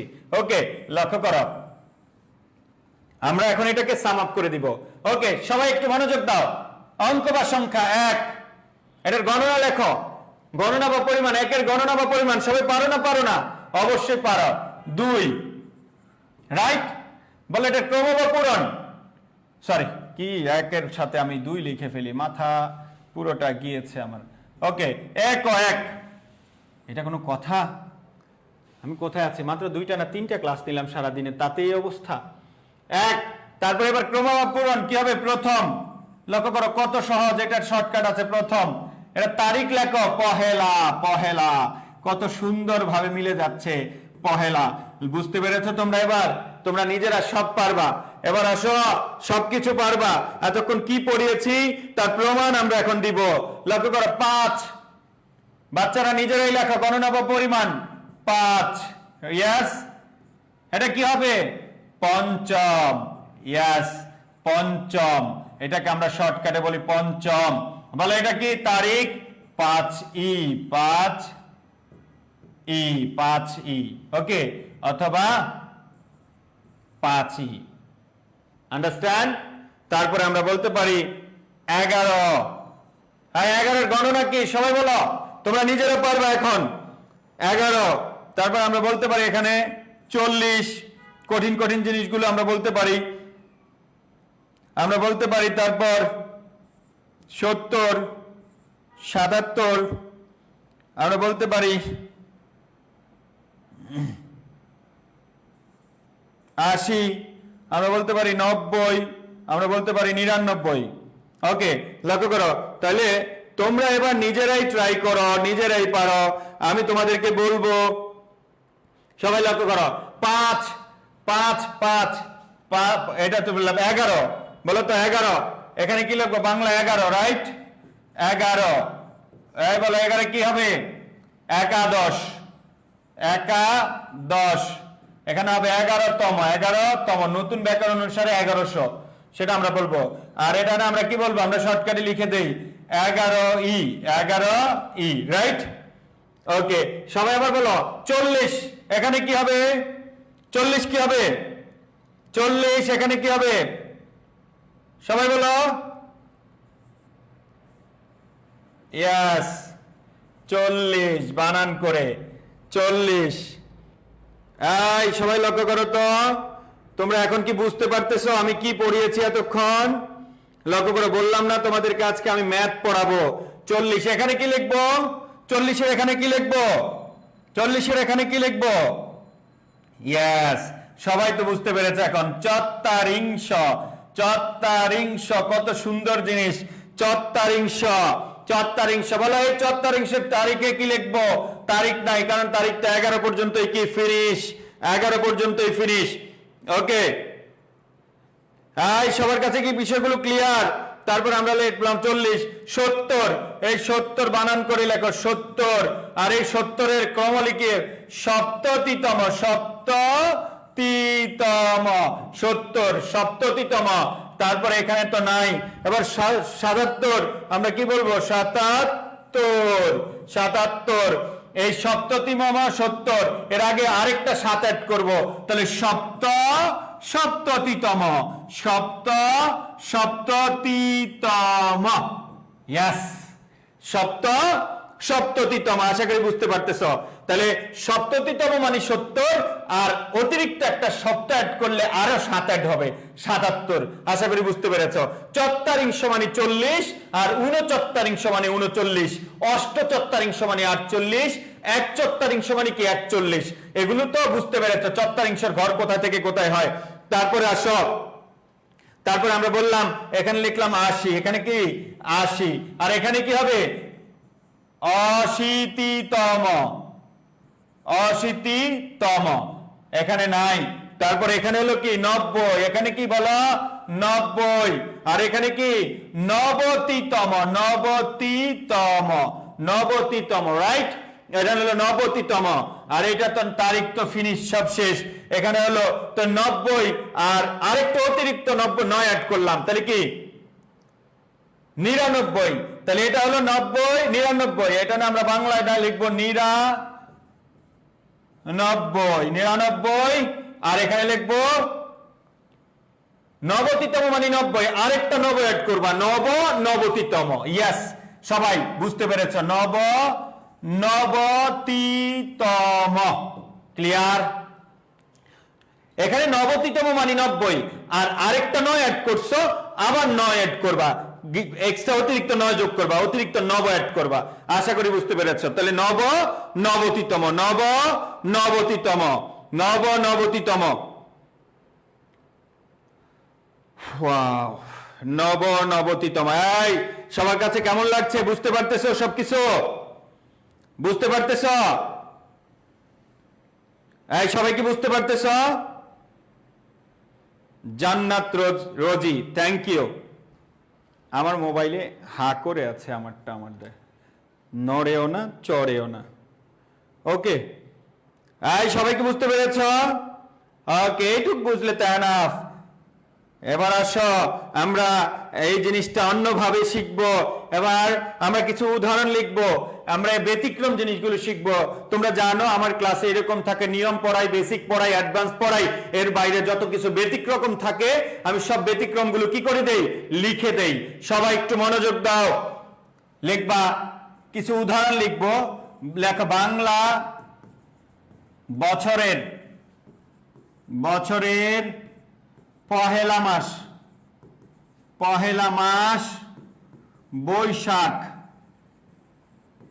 বাংলা বছরের পহেলা মাস কি? বৈশাখ। লিখবা, এটা জাস্ট বুঝানোর জন্য আমি লিখছি। দোসরা টেবিলে সজীব বসবে। দোসরা মানে দ্বিতীয়, এরকম হতে পারে। দোসরা টেবিল 2 হতে পারে। ওকে, তারপর লিখবা হৈমন্তীর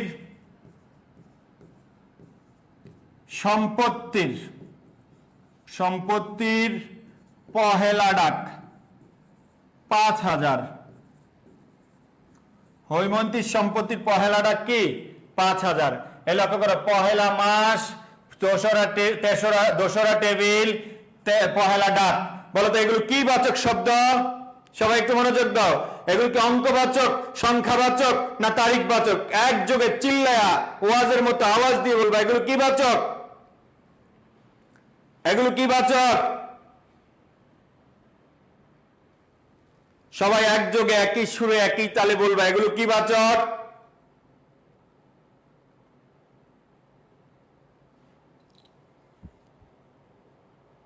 চিল্লায় একযোগে সবাই বলতেছে তারিখবাচক। দেখছো, এগুলো যদি তারিখবাচক হতো তাহলে কি আমি এগুলো লিখতাম? ব্যাককল, সব ব্যাককল নাকি? এগুলো একটা তারিখবাচক নাই। এই পহেলা মাস, তারিখ আছে কয়টি ক্যালেন্ডারে? 31টি। 31টির মধ্যে কোনটা পহেলা মাস বলতে পারো? 31টা তারিখের মধ্যে পহেলা জানুয়ারি হয়, পহেলা ফেব্রুয়ারি হয়, 2রা জানুয়ারি, 3রা জানুয়ারি, 4ঠা, এরকম পহেলা বৈশাখ, এরকম হয় না? এগুলো তারিখ। হ্যাঁ, লক্ষ্য করো, পহেলা মাস। পহেলা বলতে কি বোঝায়? প্রথম কি? মাস। এই বাংলা বছরের মাস কয়টা? 12টা। 12টার মধ্যে পহেলা মাস মানে কি? প্রথম মাস, জানুয়ারি। বাংলা বছরের পহেলা মাস। পহেলা লিখছি দেখে কি তারিখ হবে? বাস্তবে দেখো তো, পড়ে দেখো তো, এটা কি তারিখ বুঝাইছে? তারিখ কোন ক্যালেন্ডারে কোন মাসের কোন তারিখকে পহেলা মাস বলে? এরকম কোন তারিখ আছে? কোন তারিখ নাই। দ্যাট মিন্স এটা পহেলা মাস বলতে প্রথম মাস বোঝাইছে। মাস যদি ইংরেজিতে চিন্তা করো, 12টা, প্রথম মাস কি? জানুয়ারি। তাহলে জানুয়ারি মাস, পহেলা মাস জানুয়ারি মাস। ইংরেজি বছরের পহেলা মাস জানুয়ারি, প্রথম মাস। দ্যাট মিন্স এটা তারিখ না। ক্যালেন্ডারে কোনো পহেলা মাস বলতে তারিখ থাকে না। পহেলা জানুয়ারি হইতে পারতো, পহেলা ফেব্রুয়ারি হইতে পারতো, পহেলা বৈশাখ হতে পারতো, তখন এটা তারিখ। পহেলা, দোসরা, তেসরার পর ঠিক পরে কোনো মাসের স্পেসিফিক নাম থাকলে তখন সেটা তারিখকে নির্দেশ করে, কিন্তু এখানে এটা সিরিয়াল বুঝাইছে। এবার বলে এটা কি বাচক? ইয়াস, এখন বলতেছে ক্রমবাচক। লাইনে আসছে, সবাই লাইনে চলে আসছে। এটা ক্রম, এটা কি ক্রম? আশা করি বুঝতে পেরেছে, সবাই লাইনে চলে আসছে। দোসরা টেবিলে সজীব বসবে, পহেলা দোসরা টেবিলে সজীব বসবে। দোসরা টেবিল কি তারিখ হতে পারে? নো, এটা তারিখ হতে পারে না। এটা একটা দ্বিতীয় টেবিল। দোসরা মানে দ্বিতীয়, বসরা মানে কি এখানে তারিখ স্টাইলে লিখছি, কিন্তু দ্বিতীয় আসছে। দ্বিতীয়, প্রথম, দ্বিতীয়, তৃতীয়। যদি সিরিয়াল বোঝায়, ক্রম বোঝায়, সেটাকে আমরা কি বলবো? সেটাকে আমরা ক্রমবাচক বলবো। কি বাচক? ক্রমবাচক। অ্যানাদার স্ট্রাইক, এটা তোমরা আবারও কি আউট। এটা একটা ক্রমবাচক। হৈমন্তী সম্পত্তির পহেলা ডাক কত হাজার? 5,000। মানুষের যখন সম্পত্তি বিক্রি করে, বাজারে যদি যাও, গিয়ে দেখবা সকালে মাছ বিক্রি করে নিলামে। আগে মাছ যখন ব্যবসায়ীরা নিলামে উঠায়, 5,000, 5,100, 5,200 এইভাবে। তো পহেলা ডাক কত হাজার? 5,000। এখানে পহেলা লিখছি তারিখ, কিন্তু পহেলা বলতে কি বুঝায়? কোন তারিখ, মাস, তারিখ বোঝায় না। এটা পহেলা ডাক মানে প্রথম ডাক। কোন ডাক? প্রথম ডাক। আবারও কি ক্রমবাচক, আবারও কি ক্রমবাচক। আশা করি বুঝতে পেরেছে। এই ক্লাস কি কোনো প্রবলেম হচ্ছে? আমার ক্লাস তো স্টপ হয়ে গেছে।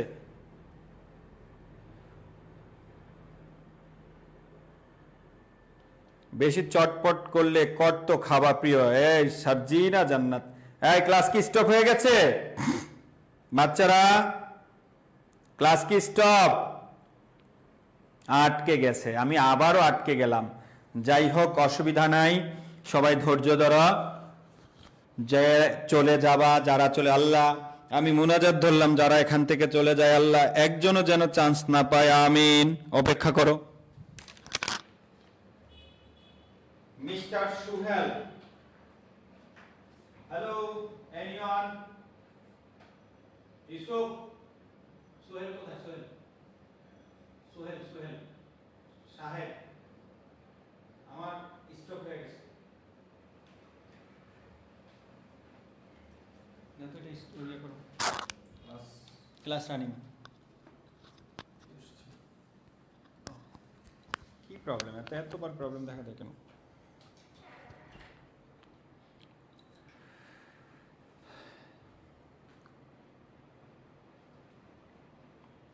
আবারও আসবো ফিরে আমরা, অসুবিধা নেই।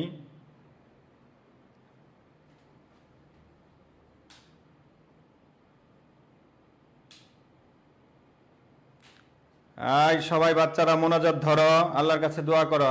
আমরা চলে এসেছি। ডান, ক্লিয়ার, ওকে। মিস্টার বাহাদুর ভাই, আমি ক্লাসে আছি, আজকে আসতে পারবো না, এখন রাখেন। না না, বাসায় নেই, ক্লাসে। আই ঠিক আছে। আমরা এই নাচতেছে কে রে? Welcome back. ঠিক আছে, তাহলে এটা কি? পহেলা ডাক মানে কি? পহেলা ডাক মানে প্রথম ডাক। পহেলা ডাক মানে কি? প্রথম ডাক। আশা করি বুঝতে পেরেছে। এগুলো সব ক্রমবাচক। এগুলো কি বাচক? ক্রমবাচক। বাচ্চারা তোমাদেরকে এখন আমি এমন এক কথা বল। আচ্ছা, আরেকটা বিষয়, যদি এরকম থাকে পহেলা, দোসরা, এগুলো শর্টকাটে থাকতে পারে, তেসরা, চৌঠা, পহেলা, দোসরা, তেসরা, চৌঠা, এগুলোর কি বলবি? যদি ঠিক পরেই মাসের নাম থাকলে, মাসের নাম থাকলে, মাসের নাম থাকলে কি? মাসের নাম থাকলে তারিখ বাচক। অন্যথায় অর্থ বুঝে উত্তর দিতে হবে। অর্থ বুঝে উত্তর দিতে হবে। অন্যথায় অর্থ বুঝে উত্তর দিতে হবে। ক্লিয়ার না ভেজাল আছে? এগুলোর পরে ক্লিয়ার কিনা? এমন পহেলা জানুয়ারি, পহেলা ফেব্রুয়ারি, পহেলা 2রা জানুয়ারি, 3রা মার্চ, 4ঠা বৈশাখ, যদি এরপরে ঠিক মাসের নাম থাকে তাহলে এগুলো আমরা কি বলবো? এগুলোকে আমরা কি বলবো? এগুলোকে আমরা বলবো তারিখবাচক। এই কোনো সমস্যা আছে এখন? ওকে, ঠিক আছে বাচ্চারা, আমরা তাহলে এরপরে যদি ঠিক এগুলোর পরে যদি মাসের নাম থাকে জানুয়ারি, ফেব্রুয়ারি, মার্চ, এপ্রিল, বৈশাখ, জ্যৈষ্ঠ, আষাঢ়, শ্রাবণ, তখন এগুলো তারিখ। আর যদি কোনো বাক্যে আসে, যদি সিরিয়াল বোঝায়, তম বোঝায়, তখন ক্রমবাচক। আশা করি বুঝতে পেরেছ। এখন আমি যা বলবো কেউ এই কথার জন্য কোনোভাবেই স্বপ্নেও দেখানো আশাও করিনি।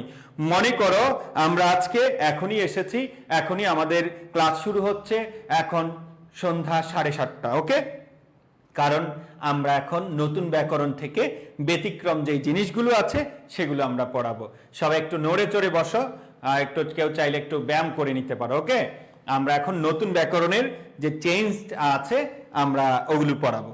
তা আমরা বাচ্চারা সোজা হও, আরামে দাঁড়াও, মাত্র শুরু করলাম সম্পূর্ণ নতুন আনন্দে। ওকে, নতুন ব্যাকরণ অনুসারে, কি অনুসারে? নতুন। নতুন নতুন মানে কেমন যেন বলতে ভালো লাগে, যেমন নতুন বউ, নতুন জামাই, তাই না? তো নতুন ব্যাকরণ, এটা কি নতুন ব্যাকরণ? তোমরা অনেকক্ষণ ক্লাস করছো এই জন্য এইসব কথা বলি, আমার বলতেই লজ্জা লাগে, তারপরেও বলি। যাই হোক, ক্লাস সবে মাত্র শুরু। ওকে, নতুন ব্যাকরণ কত প্রকার? 2 প্রকার। নতুন ব্যাকরণ 2 প্রকার। আশা করি বুঝতে পেরেছ। ওকে, নতুন ব্যাকরণ অনুসারে, নতুন ব্যাকরণ 2 প্রকার না, নতুন ব্যাকরণ অনুসারে লেখো। অনুসারে, নতুন ব্যাকরণ অনুসারে। আমরা জাস্ট বেসিকটা ধরিয়ে দিব। 2 প্রকার নতুন ব্যাকরণ অনুসারে, 2 প্রকার। 1 নাম্বার লিখবা ক্রমবাচক। কি আকামটা ঘটাইছে এখানে? আকামের একটা সীমা থাকা উচিত, আকামের সীমা অতিক্রম করেছেন। ক্রমবাচক 1 নাম্বারে কি বাচক? ক্রমবাচক। হেতারা কইছেন এইরকম যে একের পর এক সংখ্যা আসলে, একের পর এক সংখ্যা আসলে, একের পর এক সংখ্যা আসলে তাকে আমরা কি বলবো? ক্রমবাচক। কেমন অঘটন ঘটাইলো, এরকম কোনো কথা কি পড়াইছে? আর যাই হোক, এগুলো একটু দেখে রাখো। একের পর এক আসলে, এখন এটা কইছে 1, 2, 3, 4, 5, এটা এইখানে 1, 2, এগুলো এই স্টাইলে আসলে হবে 3, 4, 5, 5। এখন ঘটনা হলো, প্রশ্ন ভাইয়া কিভাবে উত্তর দিব, কোনটা উত্তর দিব? প্রশ্নে যদি দেখো অপশনগুলো, যদি দেখো অপশন কিরকম আছে, ভাইয়ের আগের অপশন নাই, তার মানে নতুন অনুসারে। মানে তুমি জেনে রাখো, অপশন দেখলে এমনিতেই তোমাকে পরীক্ষক নিয়ে যাবে কোন জায়গায় আছে। প্রশিক্ষক যদি নতুন ব্যাকরণ অনুসারে প্রশ্ন করে তাহলে আগের ব্যাকরণের স্টাইলে থাকবে না। আশা করি বুঝতে পেরেছ। একদম শর্টকাটে বলে দিলাম, এর চেয়ে শর্ট নাই। তারা বলছে ক্রমবাচক, একের পর এক বুঝাইলে সেটা 1, 2, 3 এভাবে হইতে পারে, বানান করে হইতে পারে, কোনো ব্যাপার না। জিনিস কয় মাল আগেরটাই, নতুন বোতল, বোতল শুধু কি বলো? নতুন। আর মাল কোনটা? মাল আগেরটাই, পুরান মাল নতুন বোতলে ঢুকাইছে। ওকে, এবার আসো 2 নাম্বার, ফিনিশ। 2 নাম্বার লিখবো কি?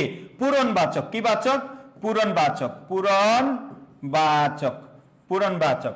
পূরণবাচক বলেছে এটি 3 প্রকার। এটি আবার কয় প্রকার? 3 প্রকার। এটি 3 প্রকার। এটি 3 প্রকার। পূরণবাচক কত প্রকার? 3 প্রকার।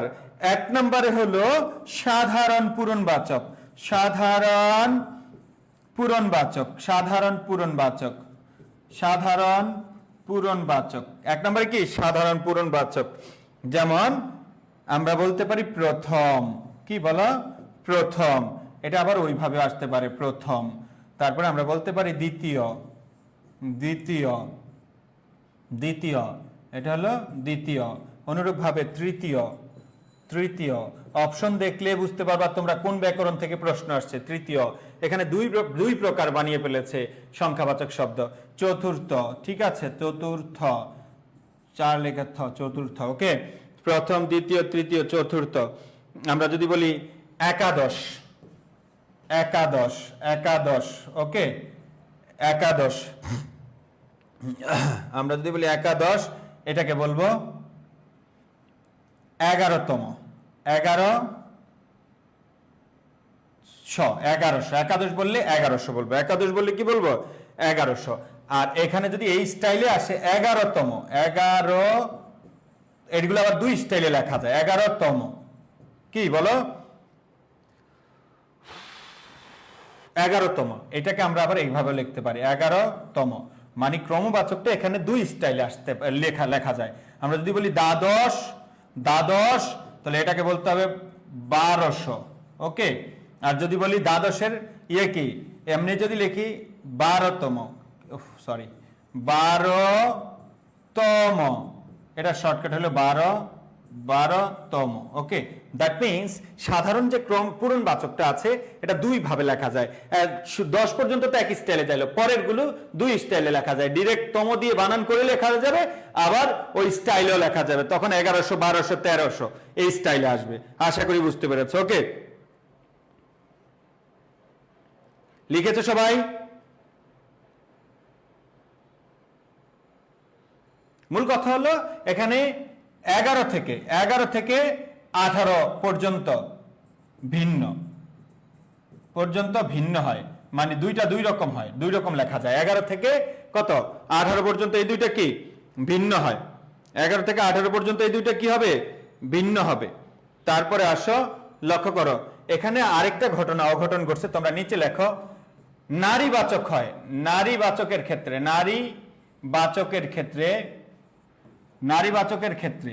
এই যে সাধারণ ক্রমবাচক নারীবাচকের ক্ষেত্রে আমরা প্রথম না লিখা কি বলবো, প্রথমা, এটাকে আমরা বলবো প্রথমা। দ্বিতীয়া, ক্লিয়ার, দ্বিতীয়া। এভাবে নারীবাচকের ক্ষেত্রে আমরা স্ত্রীলিঙ্গ এগুলোকে কি করা যাবে, মডিফাই করা যাবে। ওকে, তাহলে সাধারণ ক্রমবাচক আমরা দুইটা জিনিস দেখলাম, সিরিয়াল প্রথম, দ্বিতীয়, তৃতীয়, এভাবে লিখলে এটা সাধারণ ক্রমবাচক হবে। তবে 11 থেকে 18 পর্যন্ত প্রত্যেকটাকে দুই স্টাইলে লেখা যায়, তম দিয়ে প্রকাশ করা যায়, স দিয়ে প্রকাশ করা যায়। আবার এখানে আমরা এগুলোকে আবার নারীবাচকের ক্ষেত্রে বলতে পারি প্রথমা, দ্বিতীয়া, তৃতীয়া, চতুর্থী, পঞ্চমী। এইটুকুই। তোমরা যখন ব্যাকরণটা ধরবা তখন বলবা যে ভাইয়া এত যে কঠিন জিনিসটাকে এভাবে নতুন তারা বানিয়েছে, আপনি 2 মিনিটে এভাবে সমাধান করে দিলেন। ঘটনা একটাই, বললাম না বোতল নতুন, মাল কিন্তু আগেরটা। ওকে, তারপরে আমরা আসো, এটা কয় প্রকার বলছিলাম, 3 প্রকার। ক্রমবাচক রকম 3 রকম, সাধারণ ক্রমবাচক। এবার হলো সরি, এটা তো ক্রমবাচক ছিল না, তো পূরণবাচক, সাধারণ পূরণবাচক। এবার হলো তারিখ পূরণবাচক, তারিখ পূরণবাচক। কি পূরণবাচক, তারিখ পূরণবাচক। ওই যে আগেরটা তারিখ পূরণবাচক, তারিখ কি বাচক, পূরণবাচক। এটা তো আমরা আগে জানি, পহেলা, দোসরা, তেসরা, এরকম পহেলা জাস্ট এটা আগেরটার স্টাইলে, দোসরা, তেসরা,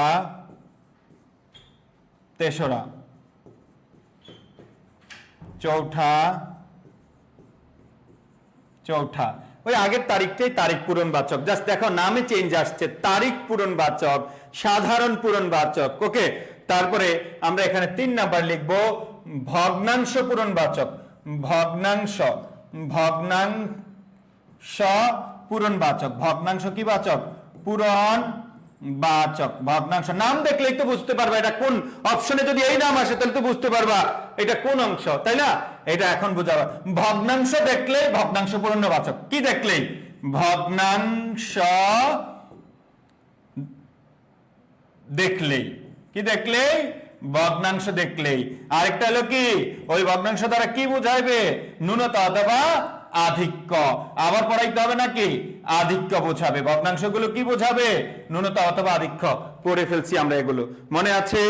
ন্যূনতা অথবা কি বোঝাবে, আধিক্য বোঝাবে, ভগ্নাংশ বোঝাবে, এবং সেটা কি বোঝাবে, ন্যূনতা অথবা কি বোঝাবে, আধিক্য। আমরা তো আগে পড়ে ফেলেছি। যে কোনো ভগ্নাংশ তখন এখানে বলবো ভগ্নাংশ পূরণবাচক। ওকে, নতুন ব্যাকরণ অনুসারে কত রকম, 2 রকম, ক্রমবাচক আরেকটা পূরণবাচক। ক্রমবাচকটা আমরা কিভাবে লিখছি বলে দিয়েছি এক কথায়। আর পূরণবাচকটা আবার কয় রকম, 3 রকম। পূরণবাচকটা কয় রকম, 3 রকম, সাধারণ পূরণবাচক, তারিখ পূরণবাচক, ভগ্নাংশ পূরণবাচক। আশা করি প্রবলেমটা ধরতে পেরেছো সবাই। ক্লিয়ার? সবাই ধরতে পেরেছো?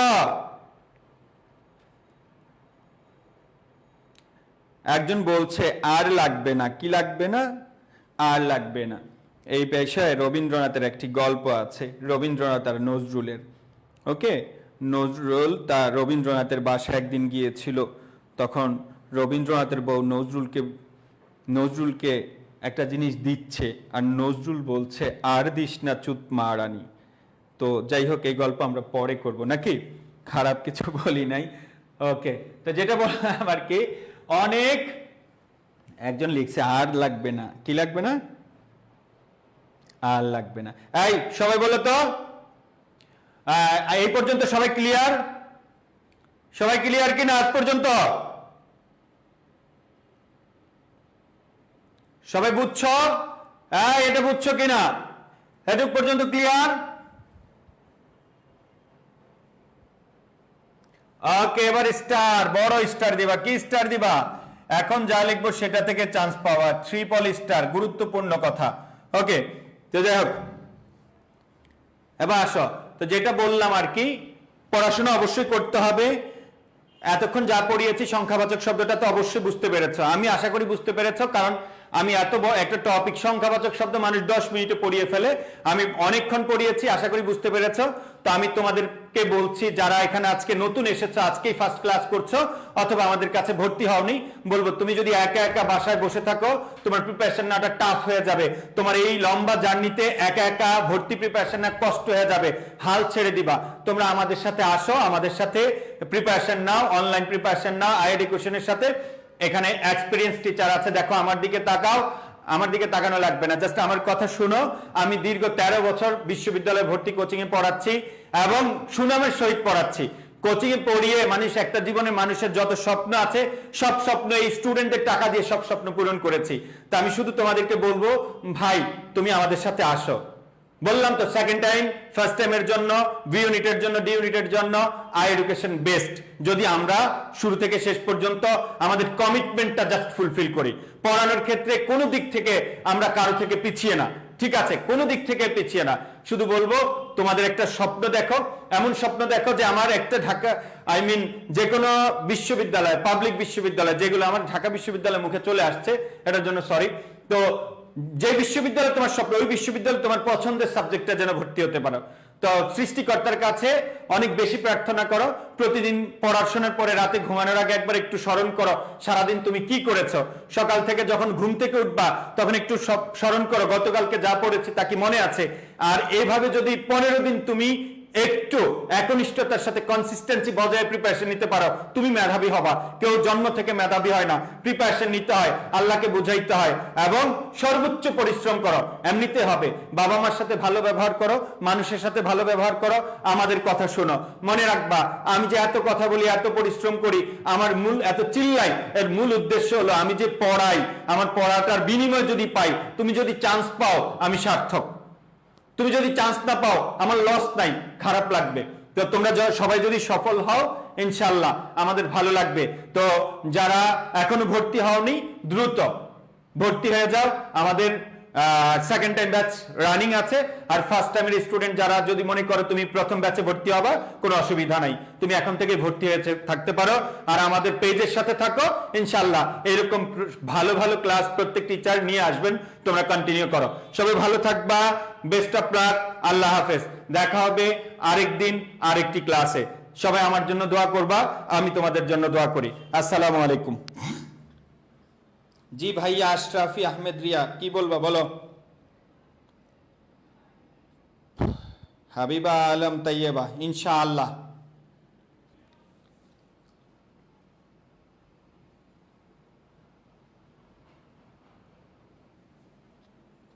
আল্লাহ হাফেজ।